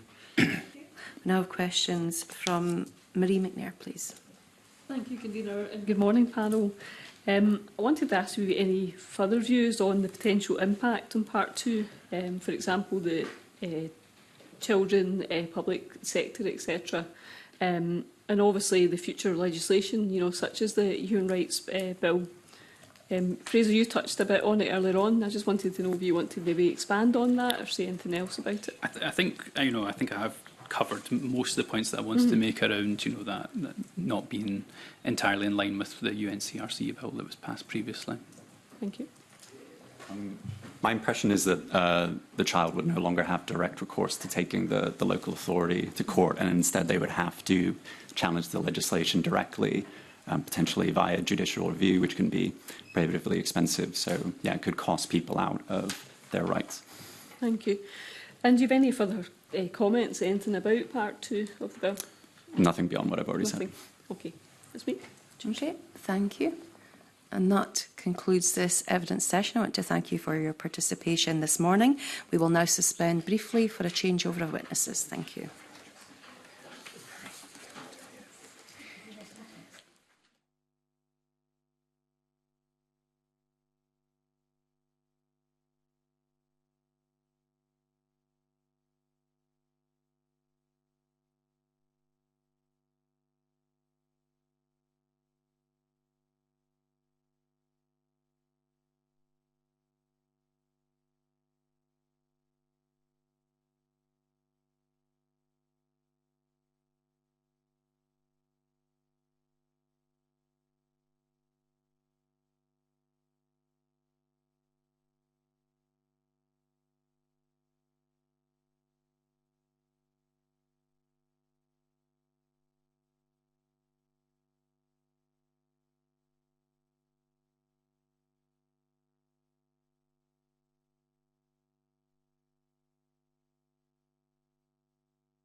Good morning. I would now like to welcome our third panel of witnesses today. We are joined in person by Dr Connor Hill, Lecturer in Law, and Melissa Murray, Lecturer in Law, Glasgow Caledonian University, Professor Angela O'Hagan, Chair, and Caitlin Fitzgerald, Legal and Policy Coordinator, UNCRC Scottish Human Rights Commission, and Professor Elaine Sutherland, Member, Child and Family Law Subcommittee, Law Society of Scotland. And we are also joined online by Rachel Fox, Senior Policy Advisor, UN Convention on the Rights of the Child for the United Kingdom Committee for UNICEF and UNICEF UK. So we're now going to turn and go straight into questions.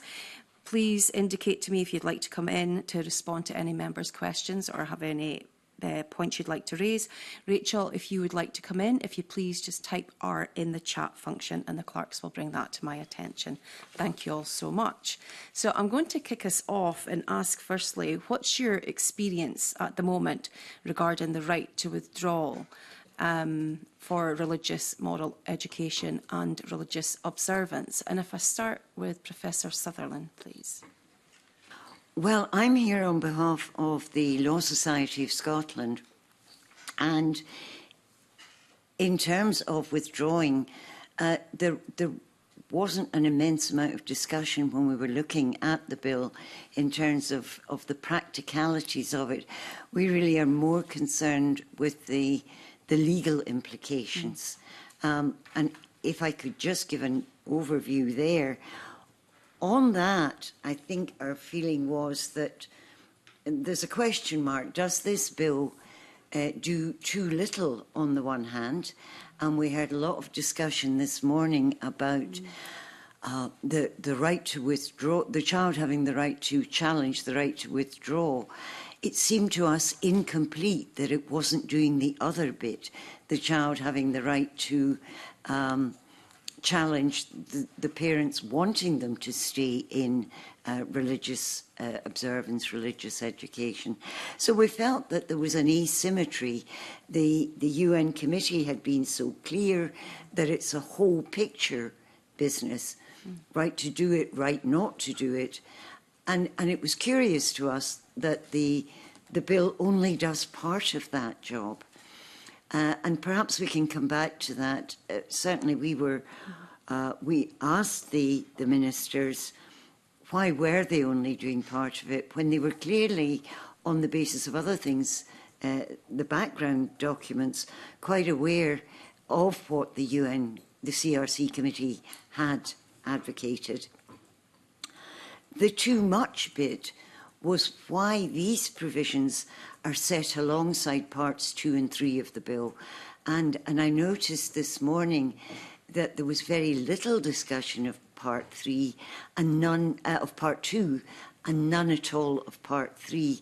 And in a sense, that's another aspect of our concern, that the bill is doing these other almost unrelated things, and there's a danger that they're going to slip through without any real scrutiny, because the part 1 aspect of the bill is more clearly understood publicly and more broadly, and perhaps more controversial. And so we were a little concerned that the too much aspect was parts 2 and 3. And again, if we could come back to maybe some observations about those later. Absolutely, thank you. If I could come to Professor O'Hagan, in regards to your experiences of how the right to withdraw currently works in schools. Thanks very much, Convener, and thanks to the committee for inviting the Scottish Human Rights Commission today.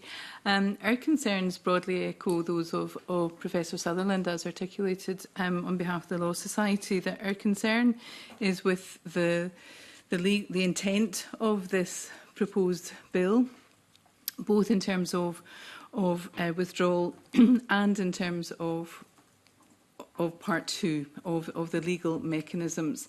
And so we have several concerns about part 1 and several concerns about part 2, which are about the extent to which, and we believe that the part 1 is out with the scope of the UNCRC Act and has been drafted in such a way that it's incompatible. So there's a problem there. So our focus is, as I say, on the proposals of what's being proposed to happen, rather than experience about what currently happens. Okay, thank you. Can I come to you, Caitlin, please? Thank you. Yes, no, just to echo what Professor O'Hagan has said, our focus is on the the broader human rights framework and how that applies rather than what is currently happening in practice. I think the committee probably has the benefit of evidence from other stakeholders in that regard. Thank you. Would you like to come in, Dr. Hill? Yes, good morning. Thank you for inviting me, myself and Melissa along to speak to you today. Like my fellow panellists, we are primarily concerned with the proposals themselves. Like Professor Sutherland, we are here hopefully to offer a legal perspective on what this bill will mean. My colleague Melissa is going to focus her evidence mostly on issues around the right to withdrawal and the issues in Part 1 of the bill. I would like to focus my evidence mostly on some of the legal implications around Part 2 of the bill, and I would like to echo Professor Sutherland's concern that we haven't had a great opportunity to discuss much evidence around Part 2 so far this morning, so I hope we'll have a bit of an opportunity to do that later on. Yes, thank you. Absolutely. Thank you. Thank you, and again, thank you for the opportunity to be here today to discuss this really significant and important bill in front of us. I suppose I think there might be a lot of alignment today, but actually echoing what many of my fellow panel members have said, our concerns, I suppose, go the broad of the entire Act. We have kind of two major concerns with Part A. That is, firstly, that there is an option for children to opt back in, but not a corresponding option for them to opt out. And secondly, I suppose the approach that's been taken in this bill, in that it is amending a piece of legislation that is out with the scope of the 2024 Act. And as I'm sure we'll come on to discuss, we would have, I suppose, liked to have seen the opportunity taken to recast that piece of legislation in a new Act of the Scottish Parliament that would then fall within the 2024 Act. I suppose, again, echoing what's already been said, our concern with these two parts being put together is that the more technical aspects and the more, I suppose, less controversial aspects of Part 2 of the bill are not receiving the same amount of scrutiny. Okay, thank you. Rachel, would you like to come in, please? Yeah, thank you. Can you hear me okay? Yes, all good, thank you. Brilliant. Thank you so much for the invitation to come and speak and for enabling me to join online as well. Just very much echoing what others have said in the room already, we've come at this very much from the perspective of analysing the proposals against the UN Convention on the Rights of the Child, and our kind of three concerns with Part 1 are that it doesn't go far enough to comply with the UN Convention, particularly looking at Articles 12, 14 and the relevant concluding observations and general comments of the UN Committee. That it falls, as others have said, outside the scope of the UNC Incorporation Scotland Act, which means that children have reduced, they can't have access for redress for any issues that they may experience under the proposed changes in Part 1. And also, we're concerned that there's a conflation of religious observance and religious and moral education. We don't think that's particularly helpful given the different character of these two components, and that religious and moral education actually delivered objectively and inclusively can actually help to fulfil the goals of education as set out in the UN Convention on the Rights of the Child. And then with Part 2 of the Act, we wanted to really raise concerns about, well, firstly, the need for, as others have said, enough scrutiny of this part, because it is really important that it gets the attention it deserves. And secondly, that, were this change to go ahead, there needs to be, in our view, a really, really robust process to proactively and effectively ensure that legislation acts as Scottish Parliament that do contradict the requirements of the UNCRC are, identified and amended or repealed in a timely fashion. So those are kind of the key things that we want to input, and I can expand at those on those at different points. That's all helpful, thank you. We now have questions from Paul McLennan, please. Yeah, thank you, Convener, and good morning, panel. You've probably heard the questions from the last panel. It's obviously about your views on the bill's process on withdrawal from ARO and RME. And there's three questions to be wrapped up in this one. The requirement for schools to inform a child if their parent asks for them to be withdrawn from ARO or RME. Where a request has been made, the child is given an opportunity to express their views, and that the school must seek to have a discussion with the child and parent if the child objects to that withdrawal. and that the school must respect the child's wishes if their view differs from the parents. We've probably heard as well in the last two panels around about age and maturity, which was quite important, and I think there was different varying views in terms of that, so probably just your thoughts in terms of that as well, probably coming from a legal point of view as well, obviously more specifically with this panel. And thoughts on that. I don't know who wants to go first on that particular, on these particular questions. I'm happy yeah. Thanks, Lynn. Yes. Well, thanks for that question. I think in terms of subject to the caveat that this appears to be too narrow in scope, that it's not giving the opportunity for children to initiate opting out. That part aside, that would have been more consistent.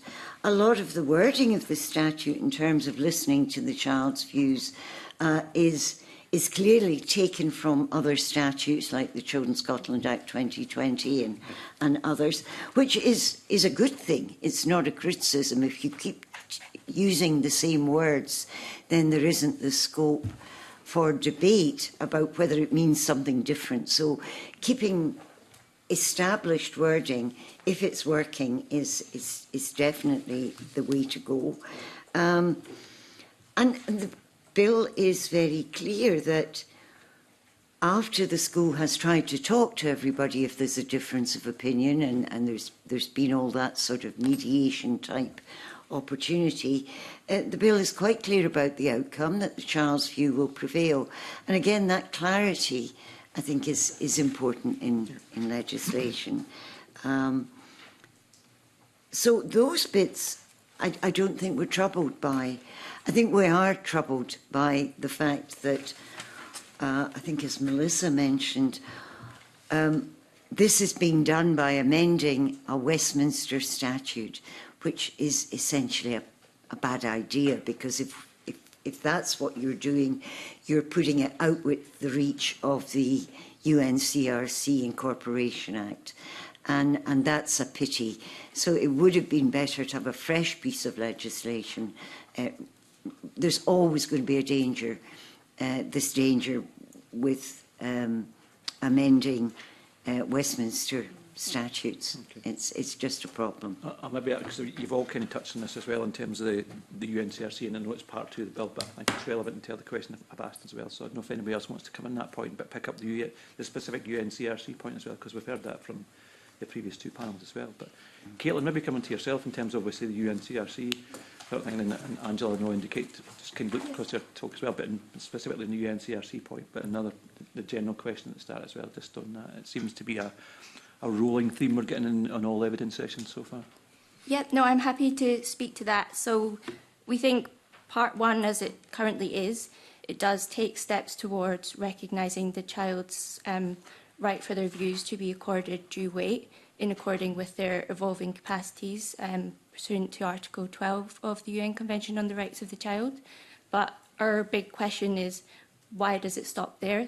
That's not good enough. So there is a very clear recommendation from the UN Committee on the Rights of the Child that in order to guarantee the child's right to freedom of religion, that they need to also have a right to withdraw. So not just to opt in, also to opt out. Okay, thank you for that.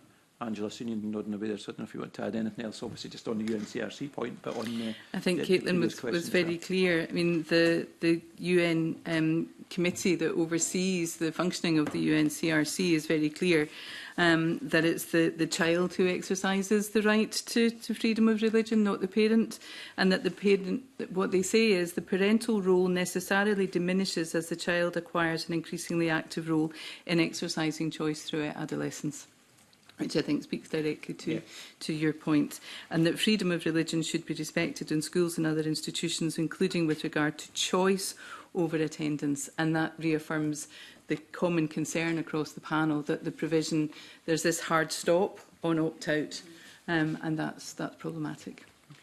I don't know if anybody else wants to come in on that particular point. Yeah, I suppose coming back to the approach within the bill, which is to amend the 1980 Act. When the 2024 Act, when the UNCRC was incorporated into Scots law, as has been mentioned, the Scottish Parliament sought a maximalist approach to this incorporation.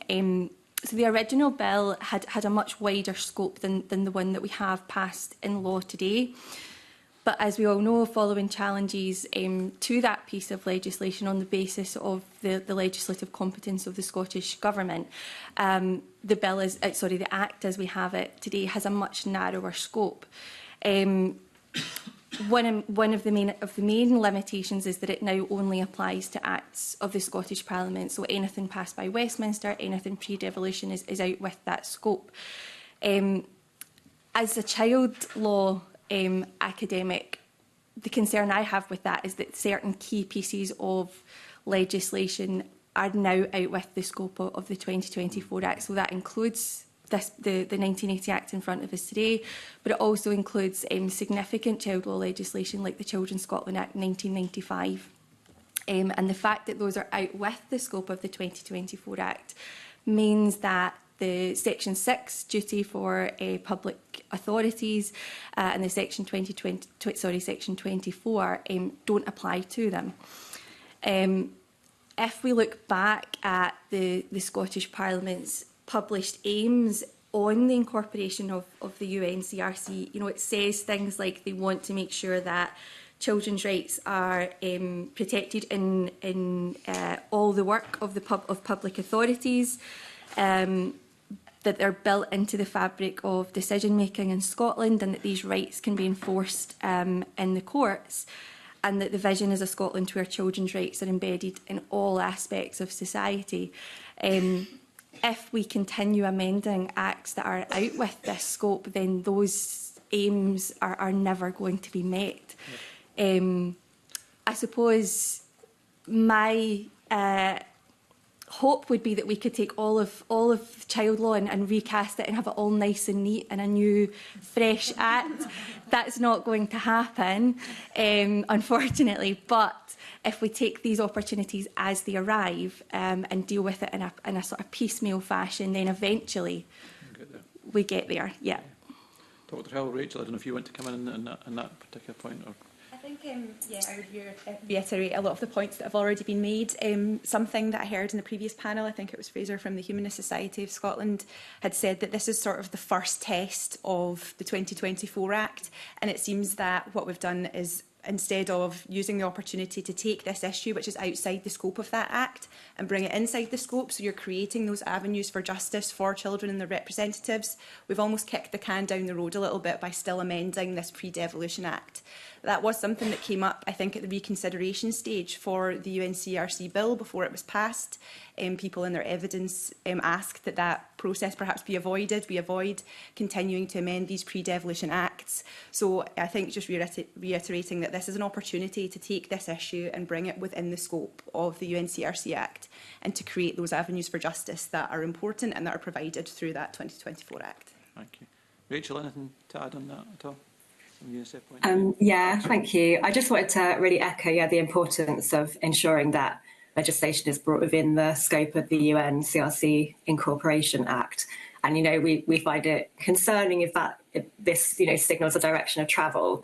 I think that, it signals potentially not the commitment we want to see to kind of taking that maximalist approach and ensuring that as many areas as possible are brought within the scope of the UNCRC Incorporation Act. And we'd like to see a legislative approach across all kind of bills coming in where that is the default, where, the default is to bring things within the scope of that Act. So, really wanted to just echo that point. Panel, thank you. Convener, thank you. So, please. Thank you, Convener. Good morning, panel, and thank you for all the information you've provided so far. I've asked this question to the last panel as well. My question centres around the ability of children to make their own decisions. We know that children under the age of 18 cannot serve as jurors, they can't get a credit card, and many other decisions as well. So how will the teachers determine which child is capable of participating in religious education and observance? And do you think there should be some kind of assessment there? I also want to give an example of a scenario that if it was to arise that two children have different views from their parents and one child is seen capable of withdrawing from religious education and the other is not, would it not be the case that one child is given more rights than another? I'll open it up to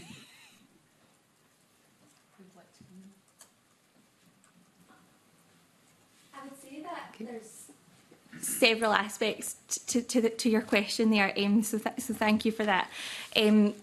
One thing I would say is that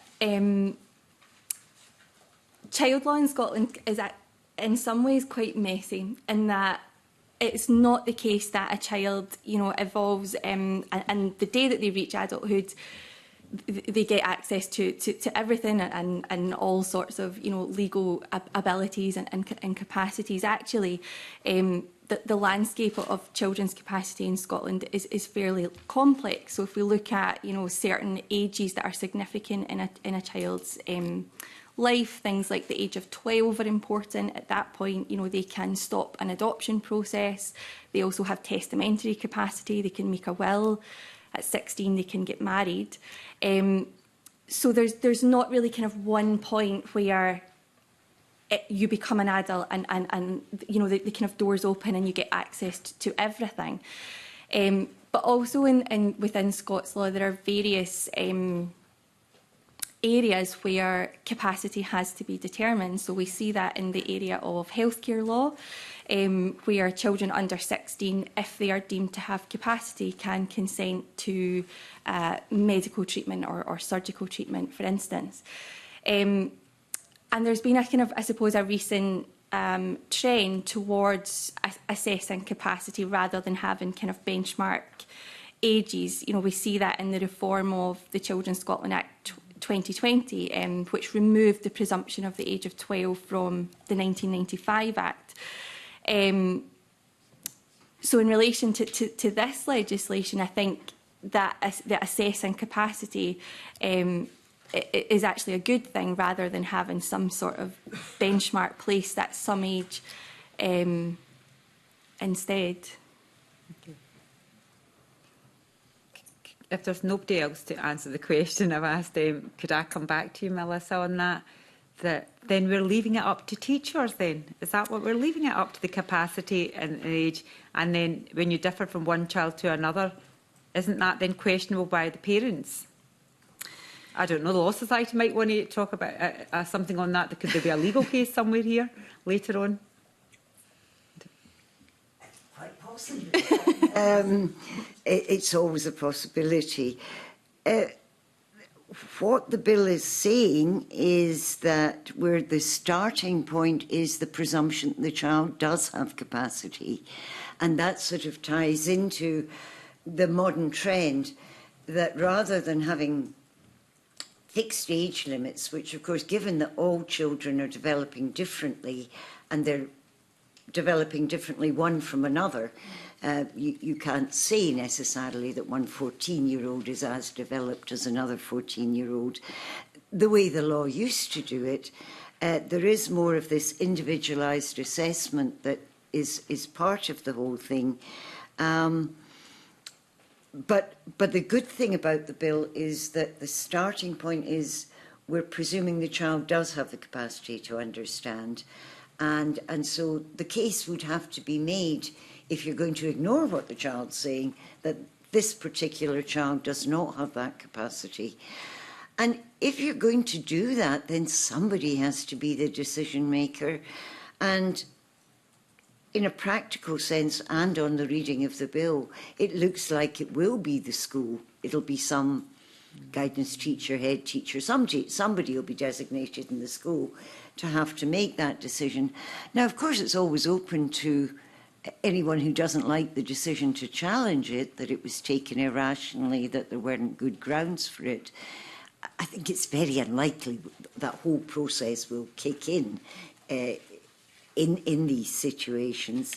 But yes, there has to be ultimately somebody who makes a decision. And at first stop, it'll be the school. Ultimately, I guess it would be a court. Your second part, if one 14-year-old is thought to be mature enough and the other is not, then certainly the children's perception is going to be that somebody's rights are being respected and the other person's are not. And it's very hard to see how you could make a case to a child that anything else was happening. Somebody's being listened to and getting to make a decision and somebody isn't.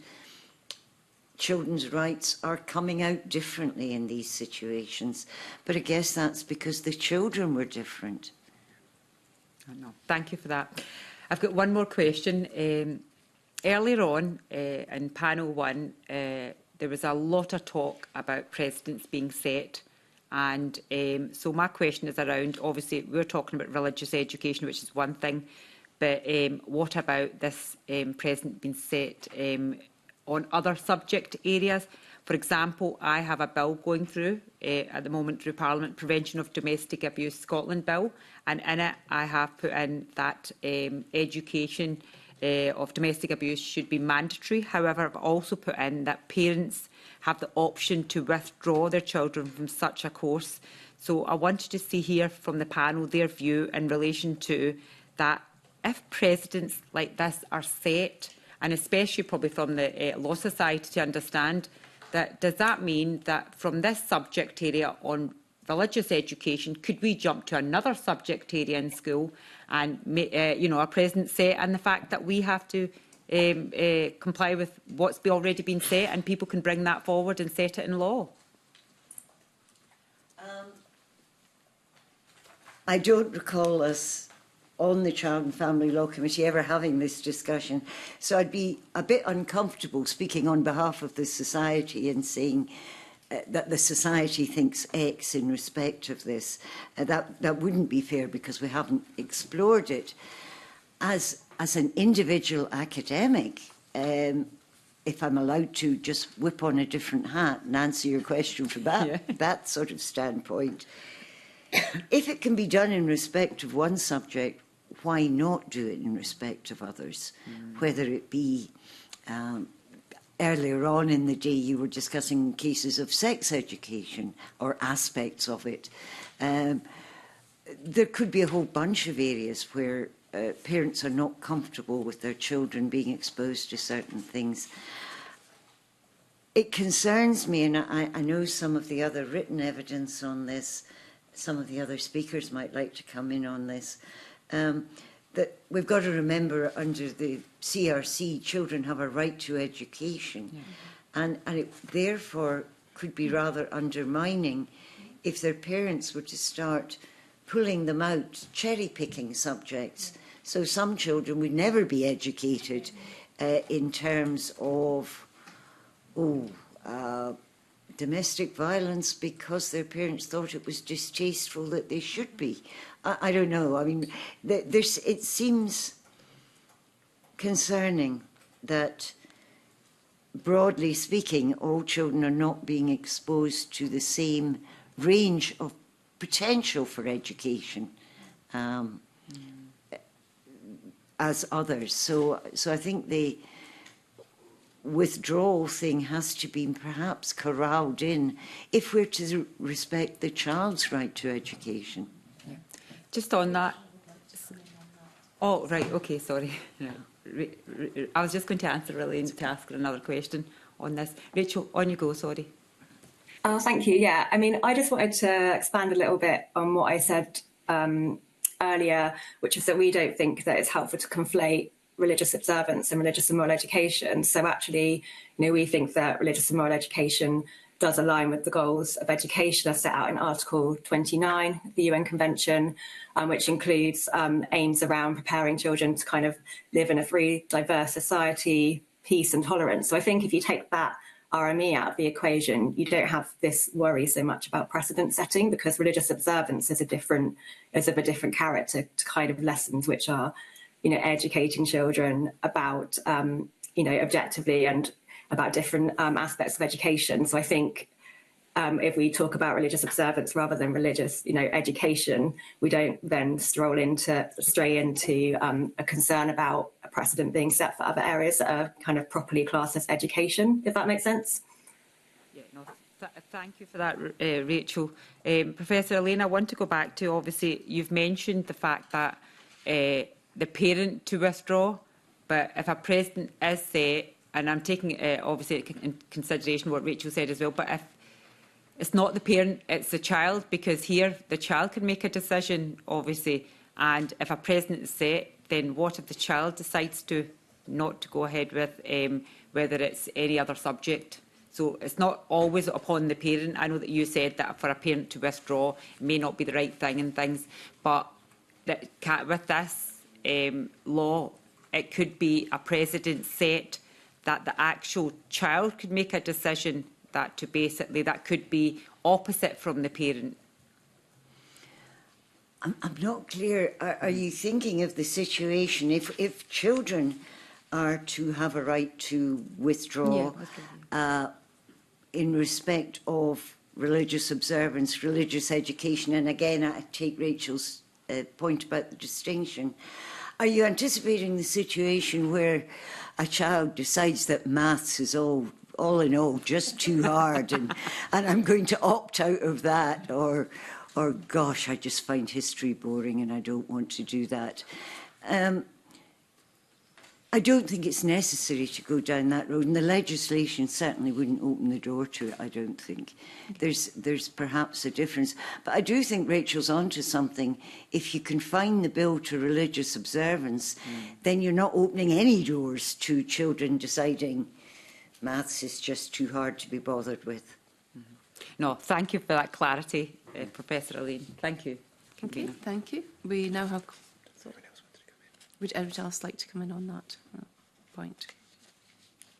I think Caitlin? we could just quickly, really just to echo what has been said by others, that in terms of the curriculum, what we think the human rights framework requires is that the curriculum has to be objective, critical and pluralistic.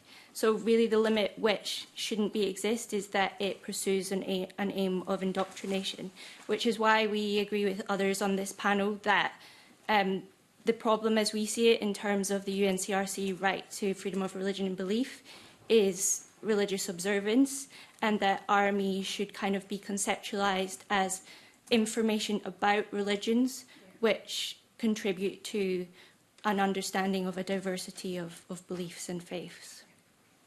Thank you. I'll now move to questions from Maggie Chapman, please. Thanks very much, Karen, and good morning to the panel. Thank you very much for joining us and for your contributions so far. I think it's quite clear, both Caitlin in what you said and Rachel, your points about the need to disaggregate RO from RME, and I think we've heard that from other panel members this morning, so we'll take that away into our deliberations.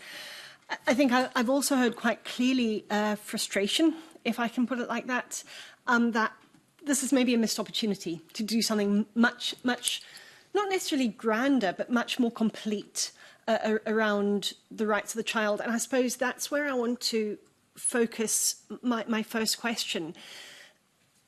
Articles 12 and 14 clearly speak of the right to be heard and the freedoms of expression, freedoms of conscience, of thought, of religion.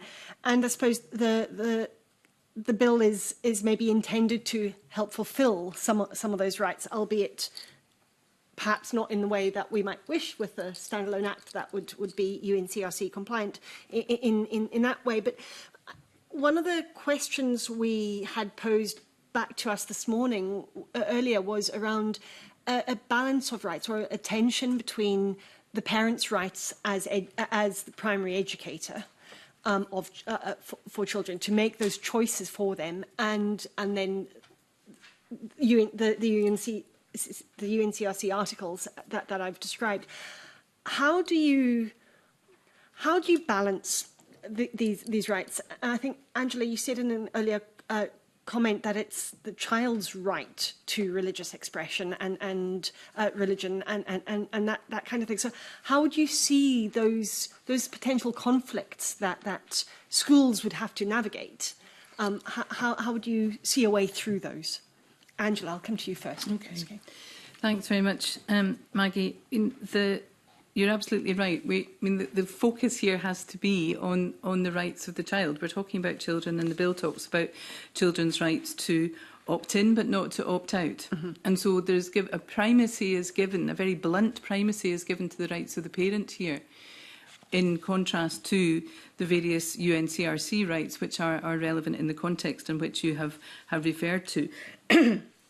Excuse me. And so in balancing those rights, there needs to be that balance of provision for the child to be able to opt out. And there also needs to be, as colleagues have very eloquently said, those avenues to remedy to justice, which this Part 2 seeks to put further away from the reach of rights holders, and making the system significantly more complex than it needs to be. And that the premise here of this legislation is in the way it is drafted, is setting up legislation that in the first out the traps is incompatible with the UNCRC Scotland Act, which this Parliament has been so invested in championing for such a long time. And that, I think, is our primary concern, that as well as this failure to give a complete effect to the rights of the child through the lack of compliance in Part 1. There's a kind of triple whammy here of Part 1 isn't compliant with the UNCRC, Part 1 hasn't been drafted within scope of this UNCRC, and then Part 2 looks to weaken the remedy in that balancing that you've talked to there, Maggie. And so looking to weaken the UNCRC Act, and through all of that, the Commission has a very significant concern that, as this is the first legislation coming forward from the Scottish Government in relation to the UNCRC since the adoption, the passing of the 2024 Act, very concerned about what does this signal by way of the approach being adopted by the Scottish Government in the way it seeks to approach full incorporation of this Act and of subsequent incorporation. Thanks, Angela. That's really helpful. I know, Rachel, you want to come in on this. Happy to bring you in. Oh, thank you. I was going to come back on your question about balancing rights between parents and children. I mean, I think if we look at the kind of language of Article 5, which is about states' respect for responsibilities, rights or duties of parents to provide direction and guidance, that notes that it needs to be consistent with the evolving capacities of the child. And then if you look as well at the kind of interpretations of the UN Committee under its general comments on Articles 12 and 14 and other articles, I think you see that what happens is it's very clear that as the children evolve in their own capacity to understand the parental kind of the state's respect for the parental rights needs to recede. So actually, if you look at it in that context, there isn't really a conflict. There's really the evolution of the child's capacity and the need to view their rights in that context and give them increasing say over what's happening in their lives and decisions related to their freedom of religion. And one of the general comments really clearly states, it's a child that exercises the freedom of religion, not the parent. The parent's role necessarily diminishes as a child acquires an increasingly active role in exercising choice. So throughout as they get older. So I think I would probably say that framing it as kind of like a conflict or needing to balance is potentially unhelpful, because as the child grows, the parental role here recedes, and that's recognised in the language of the UN Convention and the interpretation by the committee. Thanks, Rachel. That's really helpful, and I think it's really important for us to bear that in mind as we consider this. I suppose the challenge is, well, I'll pose this as a question. How do you see that sort of increasing in agency of the child and the receding of parental rights as that happens? What would be the mechanism that you would envisage enabling that to be supported and enabling that to be helped? Do you think it would be statutory guidance for schools, training and support for teachers? Do you see us as actually having the mechanisms currently in place or enabled by this piece of legislation, or do you think we actually need to be looking at something else that supports that shift in that that shift in transfer of responsibility, I suppose, from the parents and state to the child? I'm not sure this will fully answer the question, but I'll try my best. I think that, if the act is, the bill is taken forward, and ideally, as we've said, it would be a standalone act of Scottish Parliament for reasons of scope, with a corresponding right for children to withdraw, and with some of the same mechanisms in place which kind of assume capacity in the first instance, as has already been spoken about. But I think that kind of gets us in the right, that is a good starting point, that assumption of capacity of the child. And then no doubt kind of, I expect some support and guidance will be needed kind of on what that looks like in practice, but to support the implementation of that legislative change. Does that help? No, that's helpful. I suppose we heard in earlier sessions this morning about some of the challenges, I suppose, that schools might have in facilitating some of these discussions. The anxiety perhaps expressed by maybe both parents and children, or parents or children in different situations, of even raising the issue because they don't want to be stigmatised, they don't want to show themselves to be different in some way or another. And I don't, we heard earlier some really good examples of where some of these conversations are handled very, very sensitively and cleverly in some ways. But I suppose it's how do we make sure that there isn't that kind of stigmatisation or that risk of othering or of stigmatising, the risk of this issue not being raised in a conversation at all, because children don't want to annoy their parents, parents don't want to, shine a spotlight on the child as other. And I just wondered if you had any further thoughts, but I mean, what you said is fine. Just if there was anything else. Yeah, I mean, I think others are probably much better placed to comment on kind of the practice within schools than I am, because I'm very much coming at it from the kind of perspective of compliance with the UN CRC. But I think, sorry, let me just cover my thoughts. Yeah, I think that. Sorry, do you mind just repeating the last part of the question? Yeah, just how we can. Are there things that we can do in legislation to support those conversations, to prevent the stigmatising or othering or the singling out of individuals, whether those are the children or the parents?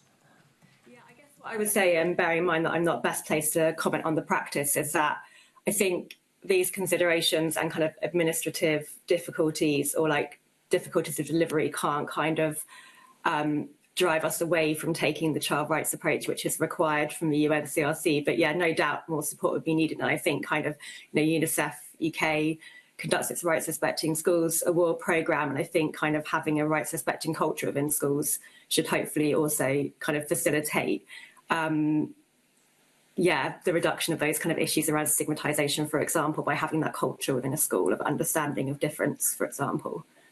That's really helpful, and I saw Angela nodding vehemently as you were speaking there. Angela, do you want to come back in on that? Thank you very much, Maggie, and thank you, Rachel. That's exactly the point I was going to make. I mean, we do have a concern that assessment processes, probing, public interrogation of the expression of the right to opt out could give rise to concerns around the right to respect to private life. And as Rachel has really eloquently said there, it's about creating a human rights culture where the language of rights is the currency and that practice evolves, and that applies to duty bearers in all situations, that understanding their obligations and finding ways through in practice to ensure that rights are explored and upheld in the practices of duty bearers, in this case of education authorities. And if that requires training, then so be it. And if it's underpinned by statutory guidance, that, I mean, again, what we're looking though with statutory guidance is yet another add-on, yet another legislative instrument added on to sticking plaster to patch across legislation that has not been well defined in its proposals in the first instance. Yeah. And so if we had that clarity in the first instance that was compliant with the CRC Act and with the Convention itself, hadn't been drafted out with the scope of recently passed legislation, and then to propose in Part 2 a much more significant carve-out to all subsequent, rather than addressing the problem at core. And what is the problem? The problem is about ensuring acts of the Scottish Parliament are compliant with the CRC in the first instance. Yeah, no, I think that's something we'll ruminate on in committee. Do any other panel members want to comment on the question of those rights questions? Yes, Melissa. Yeah, all I would say on that is that, as kind of my colleagues here have illustrated, if we are going to take a children's rights approach to this legislation, which we absolutely should do, then I suppose all practicalities and all the matters under that have to come secondary. Yeah, so we have to start with an approach of, is this compliant with the UNCRC, which, as you know, has been discussed, this isn't. We have to address that. That has to be fixed first, and then kind of practicality, I suppose, measures come after that. One other thing that I would add is that there is, as noted in the policy memorandum, there is precedent for education authorities assessing a child's capacity in an education setting, and that's through the Education Additional Support for Learning Scotland Act 2004. So I would imagine, you know, the practicalities may be similar, and there may be some crossover there. But I think we have to address the children's rights issues first. Yeah, that fundamental has to be our starting point. Yeah, absolutely. Yeah. Okay, no, that's really helpful. Elaine, do you want to come in on this? You don't have to, but just if you've got anything you want to add. I really don't think I have anything to add to what my colleagues have said. I think they put it very eloquently and fully. Thank you. Thanks very much. I'll leave it there, Convener. Thank you. Questions from Rhoda Grant. So, with regard to Part 1 of the bill, the objective is obviously to comply with UNCRC, as well as providing coherence and clarity around the process of withdrawal from religious, RO and RME. I'm picking up that folk don't believe it really complies with UNCRC, so I can't really ask you whether you think it does, but I suppose what I'm asking you is, how do we make it comply? How do we make it achieve the objectives set out by government? I would say that the UNCRC is a complex instrument. You know, there's so many different parts to it. On this issue, there are several articles that are relevant, as has been laid out. But helpfully, with the convention, there are an additional number of other guidance documents that we can use to help us ensure that we are compliant with the convention, and those come, you know, in the form of the concluding observations and the general comments. Now, those general comments and the concluding observations are not binding on us as a state party, but they are an authoritative interpretation of the convention and on what a state needs to do in order to be compliant with it. So I think the starting point for compliance is looking at those documents, and those documents, coming from the 2016 and the 2023 concluding observations, and then the general comments that have already been discussed. Those lay out what we would need to do in order to be compliant with the convention from the perspective of the Committee on the Rights of the Child. I'm going to ask you a difficult question, but given the committee can't rewrite the whole of the legislation, is there a quick fix that we can be recommending to get?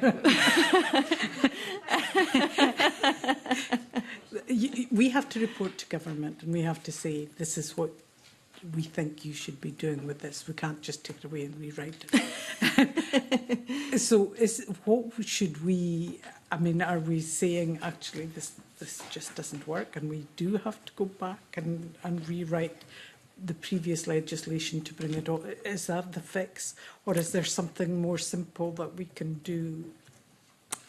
I think, and others may, have other approaches as well.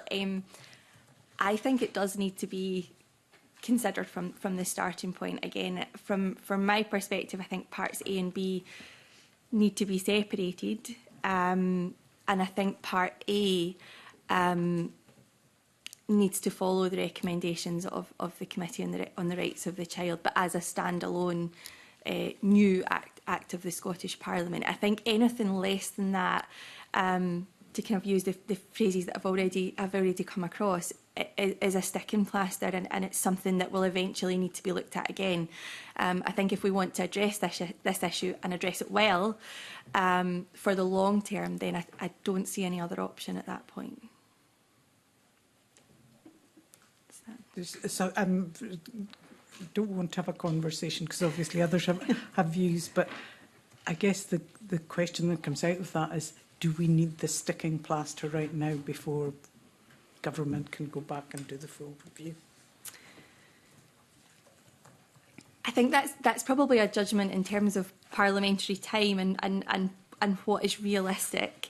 I personally would be wary of a sticking plaster that is still not compliant. We would be taking a piece of legislation that's not compliant and putting a plaster over it that is still not compliant. It might be slightly better, but it's. I don't think that would be a significant enough improvement. Okay, thank you. Sorry, I wasn't trying to shut out the rest of the panel, but I thought it was important to get to that. Anyone got anything to add, or is everyone happy with? Oh, Rachel, sorry, because we don't see your hand or your R in the chat. We apologies. No problem. Yeah, I think really just to fully echo Minister. I think that the a key change is obviously to enable children to have that independent right to withdraw, and that's been highlighted by numerous people giving evidence on this bill. But that obviously wouldn't solve other issues with the bill, such as the fact, it's out with the scope of the UNCRC Incorporation Act, so reducing children's access to justice, the conflating of RME and RO, and also, the second part of the Act being kind of combined, which is potentially unhelpful. So I think, on balance, it seems that there's quite a lot that needs to be changed. So I think tweaking is quite, potentially problematic. But that kind of independent right to withdrawal kind of jumps out as first and foremost when looking at the UN Committee's recommendations. Thank you. On the sticking plaster, which I think we seem to be in agreement is the best we could do with this bill because it does need dramatic change.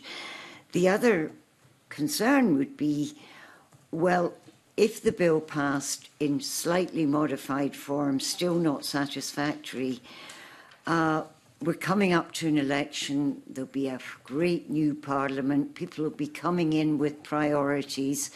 When would we get back round to this issue to repair what wasn't good enough in the bill that was passed? It could slip right down the list of priorities depending on what happens in the election and where all that goes. So I think a quick fix is a dangerous option to go for. It's particularly at the moment. Just on that, we are coming to the end of a parliament, so to do something other than a quick fix, I don't think is an option at this moment in time. So it's I guess what I'm trying to figure out is, and coming into a new parliament, of course, a new government will have its own priorities. So this is probably an opportunity to do something. Certainly, there'll be nothing for at least a couple of years, maybe more, beyond that, because it takes a year before new government's legislation starts to come through. If they've got other priorities, then that slips back further. So we'd be looking probably realistically, 4 years I'm not making that up. I'm just trying to. It could be a priority for a new government, but unlikely because it's technical. So should we be trying to make the best of this legislation rather than saying we don't agree with the general principles of the bill? Well, we don't agree with the general principles of the bill. They're out with the scope. It's been drafted as out with the scope. So it has inbuilt complexities and inbuilt incompatibilities, and it's inbuilt out with the scope of the Act. So as I've said, there's the wider context of what that signals in terms of intent around incorporation and the contrast between a maximalist approach as originally pursued and drafting that's about limitations on rights built in, and then part two, the carve-outs around routes to access to justice.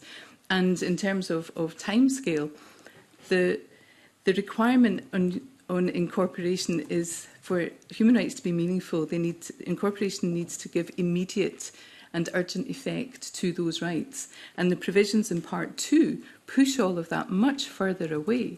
And in terms of quick fixes, how many times will Parliament have to try and find quick fixes around what then becomes baked in as a significant problem about legislation being proposed that is out with the scope of legislation that the Scottish Parliament has just passed in relation to the UNCRC.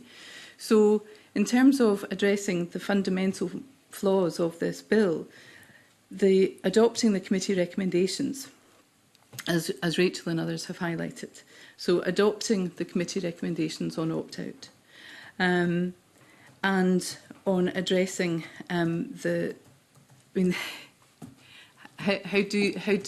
it's for you to decide how really are you going to address the fundamental problems that this bill as drafted poses, because Part 1 and Part 2 are about very different things.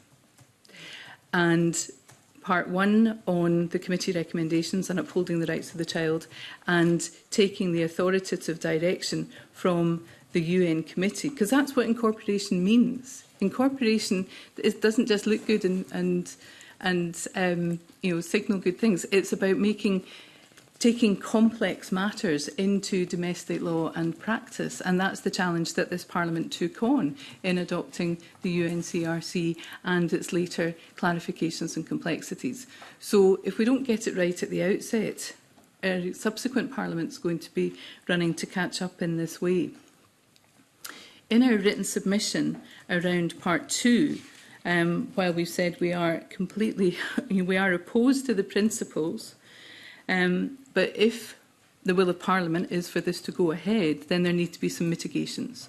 There's already statutory guidance which says that public authorities should notify the Scottish Government if they become aware of incompatibility. So strengthen that, strengthen the guidance and direction around that. And even more so because our concern is that public authorities may be less likely to proactively notify the Scottish Government of areas where they think they might be at risk of incompatibility. So there's too many options for putting things in drawers here. So an initial suggestion that we've made at the Scottish Human Rights Commission is for the Scottish Government to publish potential legal incompatibilities of which it has been notified, for the Scottish Government to publish whether it intends to take any action to change the legislation where these incompatibilities arise, and where they don't, they need to explain why it assesses the legislation to be compatible with the UNCRC. So we've suggested in our written evidence some mitigations. And in this bill, we've also asked, and still don't really have the clarity that we would like, on what was the rationale from the Scottish Government for drafting the legislation the way that they have, and for the recommendations in Part 2. Because again, that returns to the point about what does this say about intent around incorporation. I almost wish I'd never asked. Okay, thank you. Is everyone content they've answered? Sorry, I know that you wish Dr. Hill. Ask if I might come in anyway. I just, to add to what Angela was saying there, we were talking a bit about the idea of a sticking plaster, and is a sticking plaster better than the option of perhaps having to leave it for a while and not do anything? And in respect of part 2 of the bill, I suppose I would just raise the additional question of why the sticking plaster would be needed in the first place. So in the policy memorandum associated with the bill, it states that there should not be any provisions in existing legislation in devolved areas that require a public authority to act in a way which is incompatible with the UNCRC. So it does seem like there have not been any statutory duties identified which at present would be incompatible with the UNCRC, and so which would present this situation where public authorities are potentially having to choose between acting incompatibly or failing to comply with a statutory duty. So with that in mind, I suppose that raises the question of, well, what is the sticking plaster for? What problem is it that we're trying to solve if we don't seem to have identified any instances where this problem currently exists? So I know in the evidence submitted around the reconsideration stage for the UNCRC Act, this was something that was discussed, and suggestions came from people like COSLA, I think, suggested perhaps doing some kind of scoping exercise to see if there are any public authority functions which are currently incompatible with the UNCRC, to see whether any statutory duties which are currently incompatible could be helpful, because it would allow those to then just be amended. What I think the amendments in part 2 of the bill before us today are doing are trying to address a problem which we're not really clear on the extent of, in a way which is disproportionate with the impact it would have on children's rights. Can I just say we are going to come on to part 2 of the bill as well. I know Marie McNair's got some questions on that, so we will have more time to get into that as well when we get to there, but that's, yeah, leading into that. We'll have questions from Tess White now that's still on part 1 of the bill, and then we can move over to part 2. Thank you. Thank you, Convener. I've got 2 questions. And if I can address my first question to Professor O'Hagan, and you've just talked about the intent of the bill, and also Dr. Hill talked about the lack of a scoping exercise, and the data that we have of 700,000 pupils in Scotland. We looked at 3 local authorities. 143 pupils withdrew from RO only, 9 pupils from RME, and 61 pupils withdrew from both. So I suppose my question is, why not wait until the Scottish Human Rights Bill and do it all properly? Because we've had 4 of the legal experts today support the view that this is a sticking plaster. So Professor O'Hagan, why not just wait till the Scottish Human Rights Bill? Well, we already have the UNCRC Scotland Act, and so legislation coming forward from Parliament now needs to be compliant with the UNCRC Act. And so that's the first issue. And the second issue, why not wait for an incorporation bill? Well, we've waited for that bus for a while, and it's not yet come on schedule. So we continue to be hopeful that any future government, encouraged by Parliament, would bring forward an incorporation bill in the next session. That's not written in stone at the moment, but what we would certainly hope is that any future human rights incorporation bill looks to far more effective means of access to justice and justiciability of rights than this current bill is proposing. And that's really problematic. So with apologies, Convener, I know you're trying to keep us on part 1, okay, but we keep having to go into part 2 because it's about the unworkability. And I will go into my second question, which is around, and it's building on my colleague Dr. Gossall when we talked about the capacity. So if we're looking, this bill is looking to give very young children the ability to make decisions when the age of capacity is usually 16. And when we look at the age of the capacity on let's say, the rights of it, when a child is allowed to be left legally, is allowed to be left alone. And my understanding is that's age 12. There's a different age for when a child is allowed to be left overnight, which So let's say, for example, the age of 12. So the law has to be very, very clear. And when Professor O'Hagan talked about access to justice, let's say, for example, this when you get to conflict, are we going to need legal aid to be provided to children when they disagree with their parents? When the right, my understanding, the capacity of a child to access legal aid is 12. So my point is the law has to be clear, but then the starting point is the child does have the capacity. So, Professor Sutherland, what's your view? I know it's very complicated, but the law has to be clear. Yes, absolutely. I would agree with you. And the problem is that as far as ages are concerned, the law is not clear at the moment. Curiously, the subject of when can a child be left unattended is not subject to a bright line rule, which is very confusing for parents. They don't really know. They're only going to find out if the issue of them neglecting their child comes up, and that'll be after the event when something's gone wrong. So in advance, there is no clear rule about when you can leave a child unattended, which is always thought to be curious, and all kinds of helplines say it's one of the questions they get asked most often, and they can't answer it because there isn't a clear rule. But to get back to something that I think it was Melissa said right fairly early on in our session, the law is inconsistent all over the place when it does have age limits. There are all kinds of age limits you can pick out. 14 for possession of an air rifle.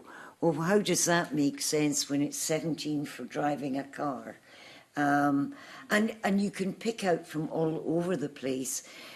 Sometimes for historical reasons, the ages were set in statute at a particular time, and they've just never been changed. So they're sitting out there inconsistently.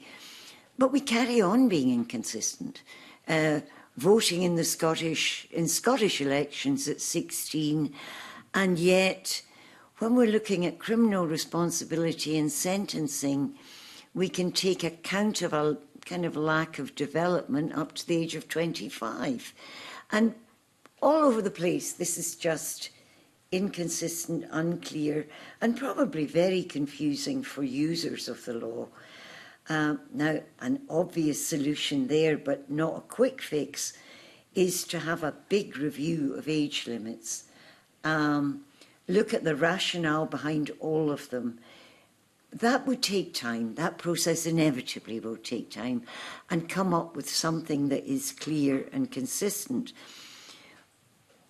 We could have some kinds of age limits that are bright line rules, and it may be helpful to do that where you don't want to do individual analysis in every specific case. That might be a more efficient way of doing it. There are other times when individualised assessment of the child is absolutely the right thing to do because it's so important. Medical treatment, for example, is the child really understanding the nature of this medical treatment in order to consent to it.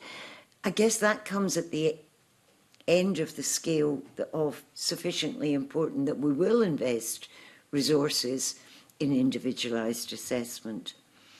Whether you participate in religious education or religious observance at school, where does that fall on that spectrum? And that would have to be a policy decision. So it's not giving us a quick answer or a quick fix, because good law reform always takes time. So take, for example, my point about access to justice. We've already got a problem with legal aid.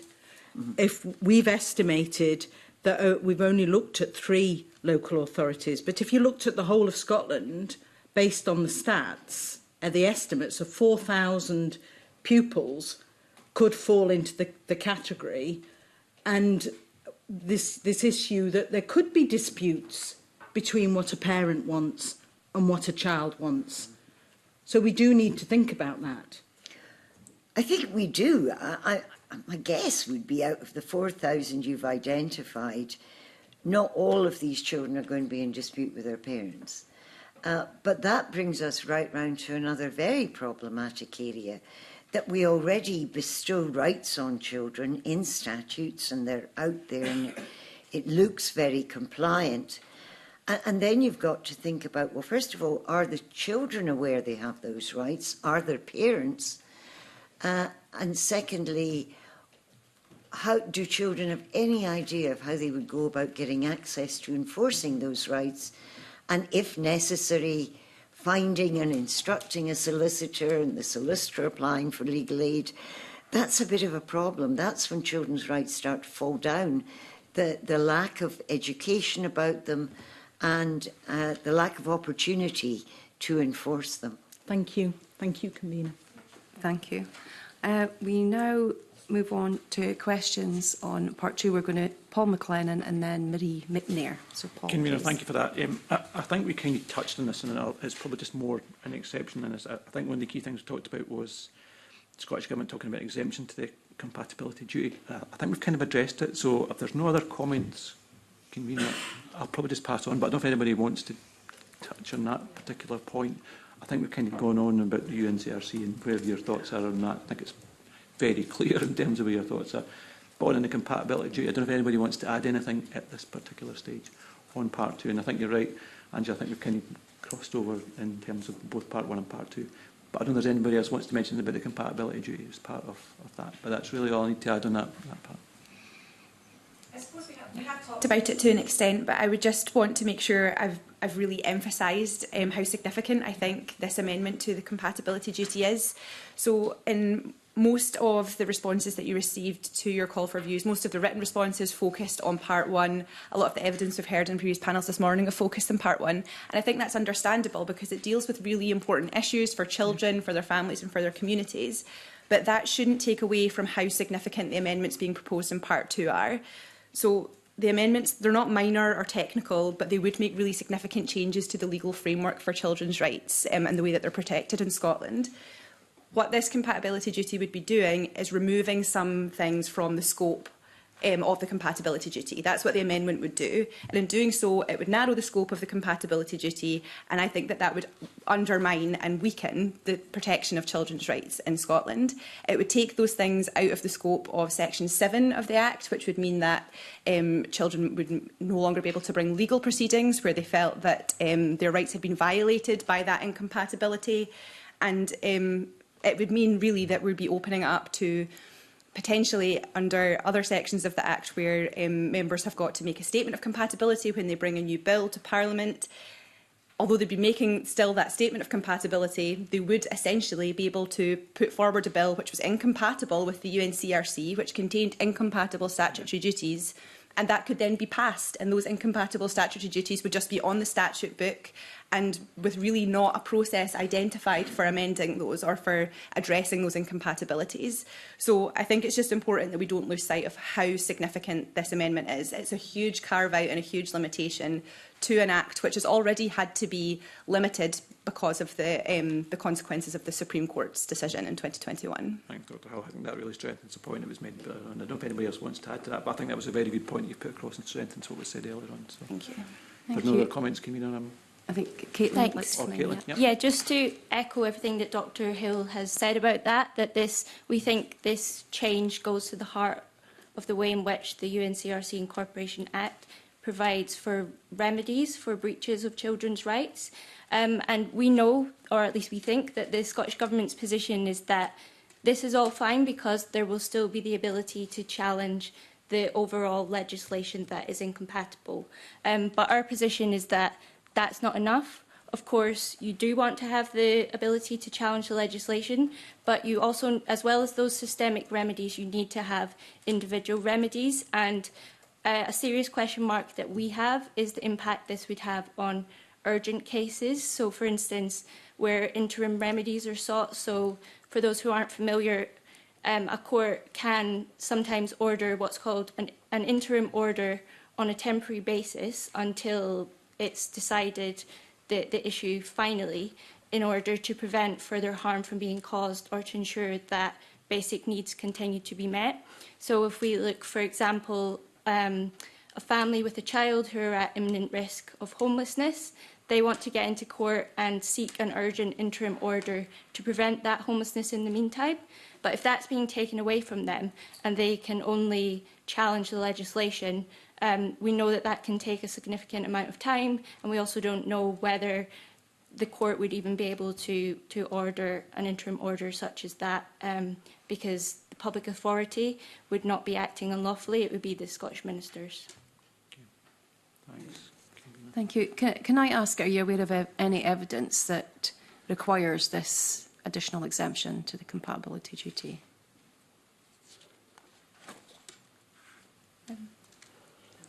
No, I'm not aware of any evidence. So I think the policy memorandum, as I said earlier, states there should not be any provisions in existing legislation which are incompatible with the UNCRC. So there shouldn't be any existing statutory duties in acts of the Scottish Parliament which are compatible with the UNCRC. I'm not aware of any instances where that's the case. That doesn't mean that they don't exist, but I'm certainly not aware of them. I think, Rachel, you would like to come in on this? You know, this part of the bill... Oh, can you hear me? And now, yes, thank you. Sorry, I'm just echoing the point that this part of the bill, you know, does need sufficient scrutiny, and it feels kind of, slightly shoehorned in, which might mean it gets, insufficient attention.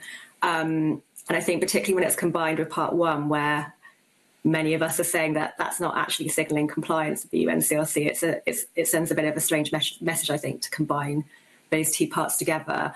And one thing that we've said in our kind of written evidence is that at a very minimum, if this goes ahead, we need a really, really clear, proactive process for identifying where there are acts of the Scottish Parliament that conflict with the UNCRC requirements and for remedying them at a really, a quick and timely rate. And that could, for example, be set out in the Children's Rights Scheme.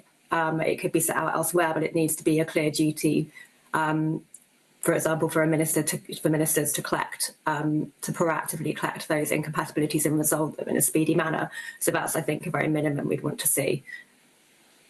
Okay. Anyone else? Caitlin? Yeah, I just wanted to... Oh, microphone. Thank you.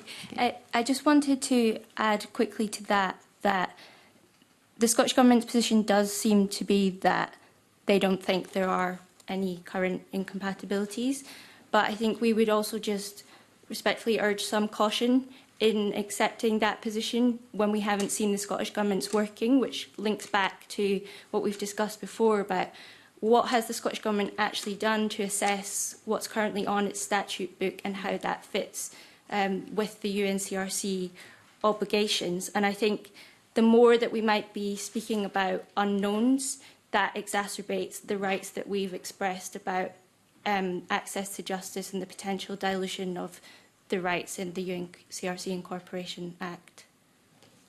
Thank you. Now have questions from Marie McNair, please. Thank you, Convener, and good morning, panel. Just to say your contributions so far have been really helpful. Professor O'Hagan, it's really great to see you back at the committee again. Just feel you've been the last few months you've been with us. Do you have any further kind of views on the potential impact of Part 2 on future legislation such as the Human Rights Bill? Yeah, thank you very much, and thank you for those kind words. It's very good to be back, and I don't know whether that means that there's more interest in human rights issues or there are more things that are problematic around human rights issues that the Commission comes in to comment on, and that's certainly where I think we are today, that this bill as proposed is very problematic. And as I've mentioned earlier on, I think for us one of the concerns, as well as the specific proposals in this bill, are problematic for all the reasons that colleagues have so well articulated. That if this is, and it links to the previous question there about evidence that requires these carve-outs, well, this is a new piece of legislation. And if the first response to that legislation is to look for carve-outs from it, then that's really problematic. And that's our concern about the incorporation project, as it were. Because we are already embarked on incorporation with the successful introduction of the UNCRC. But I say successful. What has been successful is that the Act has been introduced. But in its first challenge, in a sense, to try and work it through, the starting point is to look for carve-outs, which are storing up the kinds of problems that the colleagues have outlined, and that take us into all sorts of aspects of rights and the relationship between, not just, we're talking today about parents and children in part one, but the relationship between rights holders and duty bearers, public authorities. And what part two is suggesting is that is introducing further distance between access to justice and rights holders. To link it to Tess White's point about access to justice, what's being suggested in part two is a pursuit to remedy that is, quite frankly, probably out with the reach of most people, because it pushes things towards the higher courts. It pushes up expense and it pushes up the time in which remedy can be realised. And that they are not the precedents from which, or the starting points, or the principles from which to start on a wider incorporation project. Okay, thanks for that. Anybody else? Has anybody else got any other comments they want to make about part two or any other parts of the bill before we hand back to the convener? I can keep going. I think one of the things that the Scottish Government have said here is that they're looking for legal coherence. Well, we would really like to see that as well, and I think that's come forward from all the contributors today. But this legal coherence can be achieved without compromising on children's rights. And so separating part one and part two, so if there is an issue to be resolved, or rather if there is a process to be secured that secures the rights of children, which is what we're talking about in part one, to ensure that the provisions are properly balanced and that children's right to opt out is there. But in terms of part two, what we've also suggested is that the Scottish Government should proactively be identifying and remedying where those incompatibilities arise. And that speaks to Connor's earlier point as well. And in our written submission, the Scottish Human Rights Commission has suggested that the Scottish Government should be embarking on that kind of legislative audit that identifies where these incompatibilities might arise and seek, yes, it's complex, incorporation will be complex, but if we take this piecemeal and reductive approach, then it's not going to realise the rights of rights holders in the first instance, never mind the political or other aspirations. Thank you for that, that's really helpful. Dr Hill? Sorry. Thank you, sorry, just on that point about legal coherence. That was something that I wanted to raise. So in the policy memorandum, it's suggested that this bill, in making these amendments to the UNCRC Act and to the Education Scotland Act 1980, would provide clarity to public authorities on how they should interpret and apply their duties, improve the clarity of our statute book, thus strengthening the legal framework for children and framework for the rights of children and young people in Scotland. So I just wanted to comment on that because I think that those are perfectly legitimate aims for the bill. Legal coherence is important and legal clarity is important. What I would say, though, is that strengthening the legal framework for the protection of children's rights is not necessarily a consequence of providing clarity and legal coherence. I think what they are separate aims. I don't think they're incompatible with one another. I think you can absolutely provide legal clarity for public authorities about their duties, and I think that we can have legal coherence. We can aim for legal coherence, certainly, but do that in a way that is compliant with the rights of children and with the rights in the UNCRC. And I suppose the concern that we've all raised today is that the carve-out in part two is limiting the protections affording to those rights rather than strengthening them. Okay, thank you. I see no more indications. So that brings our witness session to a close this morning, well, this afternoon now. Thank you all for attending. We will now move into private to discuss the remaining items on our agenda. Thank you.